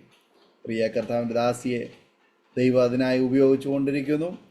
അരോമ ടിവിയുടെ ശ്രോതാക്കളോടൊപ്പം ഈ സാക്ഷ്യം പങ്കുവയ്ക്കുവാൻ ഇങ്ങനെ അവസരം വേർതിരിപ്പാൻ കർത്താവ് കൃപ ചെയ്തല്ലോ. കർത്താവ് സൗഖ്യത്തോടെ, ആരോഗ്യത്തോടെ, ബലത്തോടെ കർത്താവിന് വേണ്ടി ഏറെ പ്രയോജനപ്പെടുവാൻ, ഏറെ വേദികളിൽ കർത്താവിന് വേണ്ടി സാക്ഷ്യം വഹിക്കുവാൻ ഏറെ അവസരങ്ങൾ കർത്താവ് ഒരുക്കട്ടെ എന്ന് ആശംസിക്കുന്നു, പ്രാർത്ഥിക്കുന്നു. അരോമ ടിവിയുടെ മാന്യ ശ്രോതാക്കളെ, നിങ്ങൾക്ക് ഈ സാക്ഷ്യവും ജീവിതത്തിൻ്റെ അനുഭവങ്ങളും കർത്താവിൻ്റെ ദാസി പറഞ്ഞതായ വാക്കുകളും ശ്രദ്ധേയമായി എന്ന് ഞാൻ മനസ്സിലാക്കുന്നു. തീർച്ചയായിട്ടും നിങ്ങൾ കേട്ടതിന് ശേഷം നിങ്ങളെ പ്രിയപ്പെട്ടവർക്ക്, സുഹൃത്തുക്കൾ കൂടി ഷെയർ ചെയ്ത് കൊടുക്കണം. അവരും കേട്ട് അനുഗ്രഹിക്കപ്പെടട്ടെ, കർത്താവിൻ്റെ നാമം മഹിമപ്പെടുവാൻ ഇടയായിത്തീരട്ടെ. നമ്മൾ കേട്ടല്ലോ, ഒരു കത്തോലിക്ക കുടുംബത്തിലാണ് ജനിച്ച് വളർത്തപ്പെട്ടത്. എന്നാൽ ആ വീട്ടിൽ ഒരു ബൈബിൾ ഉണ്ടായിരുന്നില്ല. ആ വീട്ടിൽ ഒരാത്മീയമായ ഒരു പശ്ചാത്തലം ഉണ്ടായിരുന്നില്ല. വർഷത്തിൽ 2-3 പ്രാവശ്യം പേരിന് മാത്രം പള്ളിയിൽ പോകുന്ന ഒരു സാധാരണ ജീവിതം മാത്രമായിരുന്നു നയിച്ചിരുന്നത്. എന്നാൽ ഒരാത്മീയ പശ്ചാത്തലത്തിലേക്ക് ആ കുടുംബത്തിലെ പ്രിയപ്പെട്ടവർക്ക് വരുവാൻ തക്കവണ്ണം കഴിയാതെ പോയി എന്നുള്ളതായ സാഹചര്യം നമുക്ക് മനസ്സിലാക്കാൻ കഴിയുന്നു. എന്നാൽ സ്വർഗത്തിലെ ദൈവത്തിന് ആ കുടുംബത്തെക്കുറിച്ച്, പ്രിയപ്പെട്ടവരെക്കുറിച്ചുള്ള പദ്ധതി മറ്റൊന്നായിരുന്നു എന്നുള്ളതുകൊണ്ട് ദൈവം അതിനു വേണ്ടിയിട്ട് ഒരുക്കിയെടുക്കുവാൻ ഇടയായി തീർന്നു. ദൈവം നമ്മുടെ കണ്ണ് തുറക്കുമ്പോൾ നാം തുറക്കുവാൻ തയ്യാറാകണം. കർത്താവ് നമ്മുടെ ഹൃദയത്തെ തുറക്കുമ്പോൾ നാം ഏൽപ്പിച്ചു കൊടുക്കുവാൻ തയ്യാറാകണം. കർത്താവ് നമ്മുടെ ശരീരത്തെ തൊടുമ്പോൾ കർത്താവിന് പ്രവർത്തിക്കുവാൻ വേണ്ടി നാം വിട്ടുകൊടുക്കണം. അങ്ങനെ തയ്യാറാകുന്നുവെങ്കിൽ കർത്താവ് നമ്മുടെ ഹൃദയത്തിലേക്ക്, കാഴ്ചപ്പാടിലേക്ക്, വിശ്വാസത്തിലേക്ക്, ജീവിതത്തിലേക്ക്, നമ്മുടെ ഭവനത്തിലേക്ക് വരുവാനും നമ്മുടെ ജീവിതത്തിനാകമാനമായ സമൂലമായ ഒരു മാറ്റം ഭവിക്കുവാനും ഇടയായിത്തീരും എന്നുള്ള ഒരു വസ്തുത ഈ സാക്ഷ്യത്തിൽ ഉൾക്കൊണ്ടിരിക്കുന്നു. ആകയാൽ നമുക്കതിനു വേണ്ടി തയ്യാറാകാൻ കർത്താവ് നമ്മെ സഹായിക്കട്ടെ. നിങ്ങളുടെ വിലയേറിയ അഭിപ്രായങ്ങളും നിർദ്ദേശങ്ങളും കമൻറ്റ് ബോക്സിൽ രേഖപ്പെടുത്താവുന്നതാണ്. നിങ്ങൾക്കൊരു പ്രാർത്ഥനാ വിഷയമുണ്ടെങ്കിൽ സ്ക്രീനിൽ കാണുന്ന വാട്സപ്പ് നമ്പറിൽ ഞങ്ങളെ വിവരം അറിയിക്കാവുന്നതാണ്. എല്ലാ തിങ്കളാഴ്ചയും രാത്രിയിൽ 9 മണി മുതൽ അരോമ TV പ്രേക്ഷകർക്ക് കൊണ്ട് വിശേഷ പ്രാർത്ഥന നടന്നു വരുന്നു. സാക്ഷ്യം പറഞ്ഞ പ്രിയപ്പെട്ടവരെ നിങ്ങൾക്ക് വേണ്ടി പ്രാർത്ഥിപ്പാൻ ആ മീറ്റിങ്ങിൽ സംബന്ധിക്കുന്നു. കർത്താവ് നമ്മെ സഹായിക്കട്ടെ. അടുത്ത അനുഗ്രഹിക്കപ്പെട്ട സാക്ഷ്യവും വചനചിന്തയുമായി വീണ്ടും കൂടി കാണുമ്പോഴേയും എല്ലാ പ്രിയപ്പെട്ടവർക്കും ഗുഡ് ബൈ.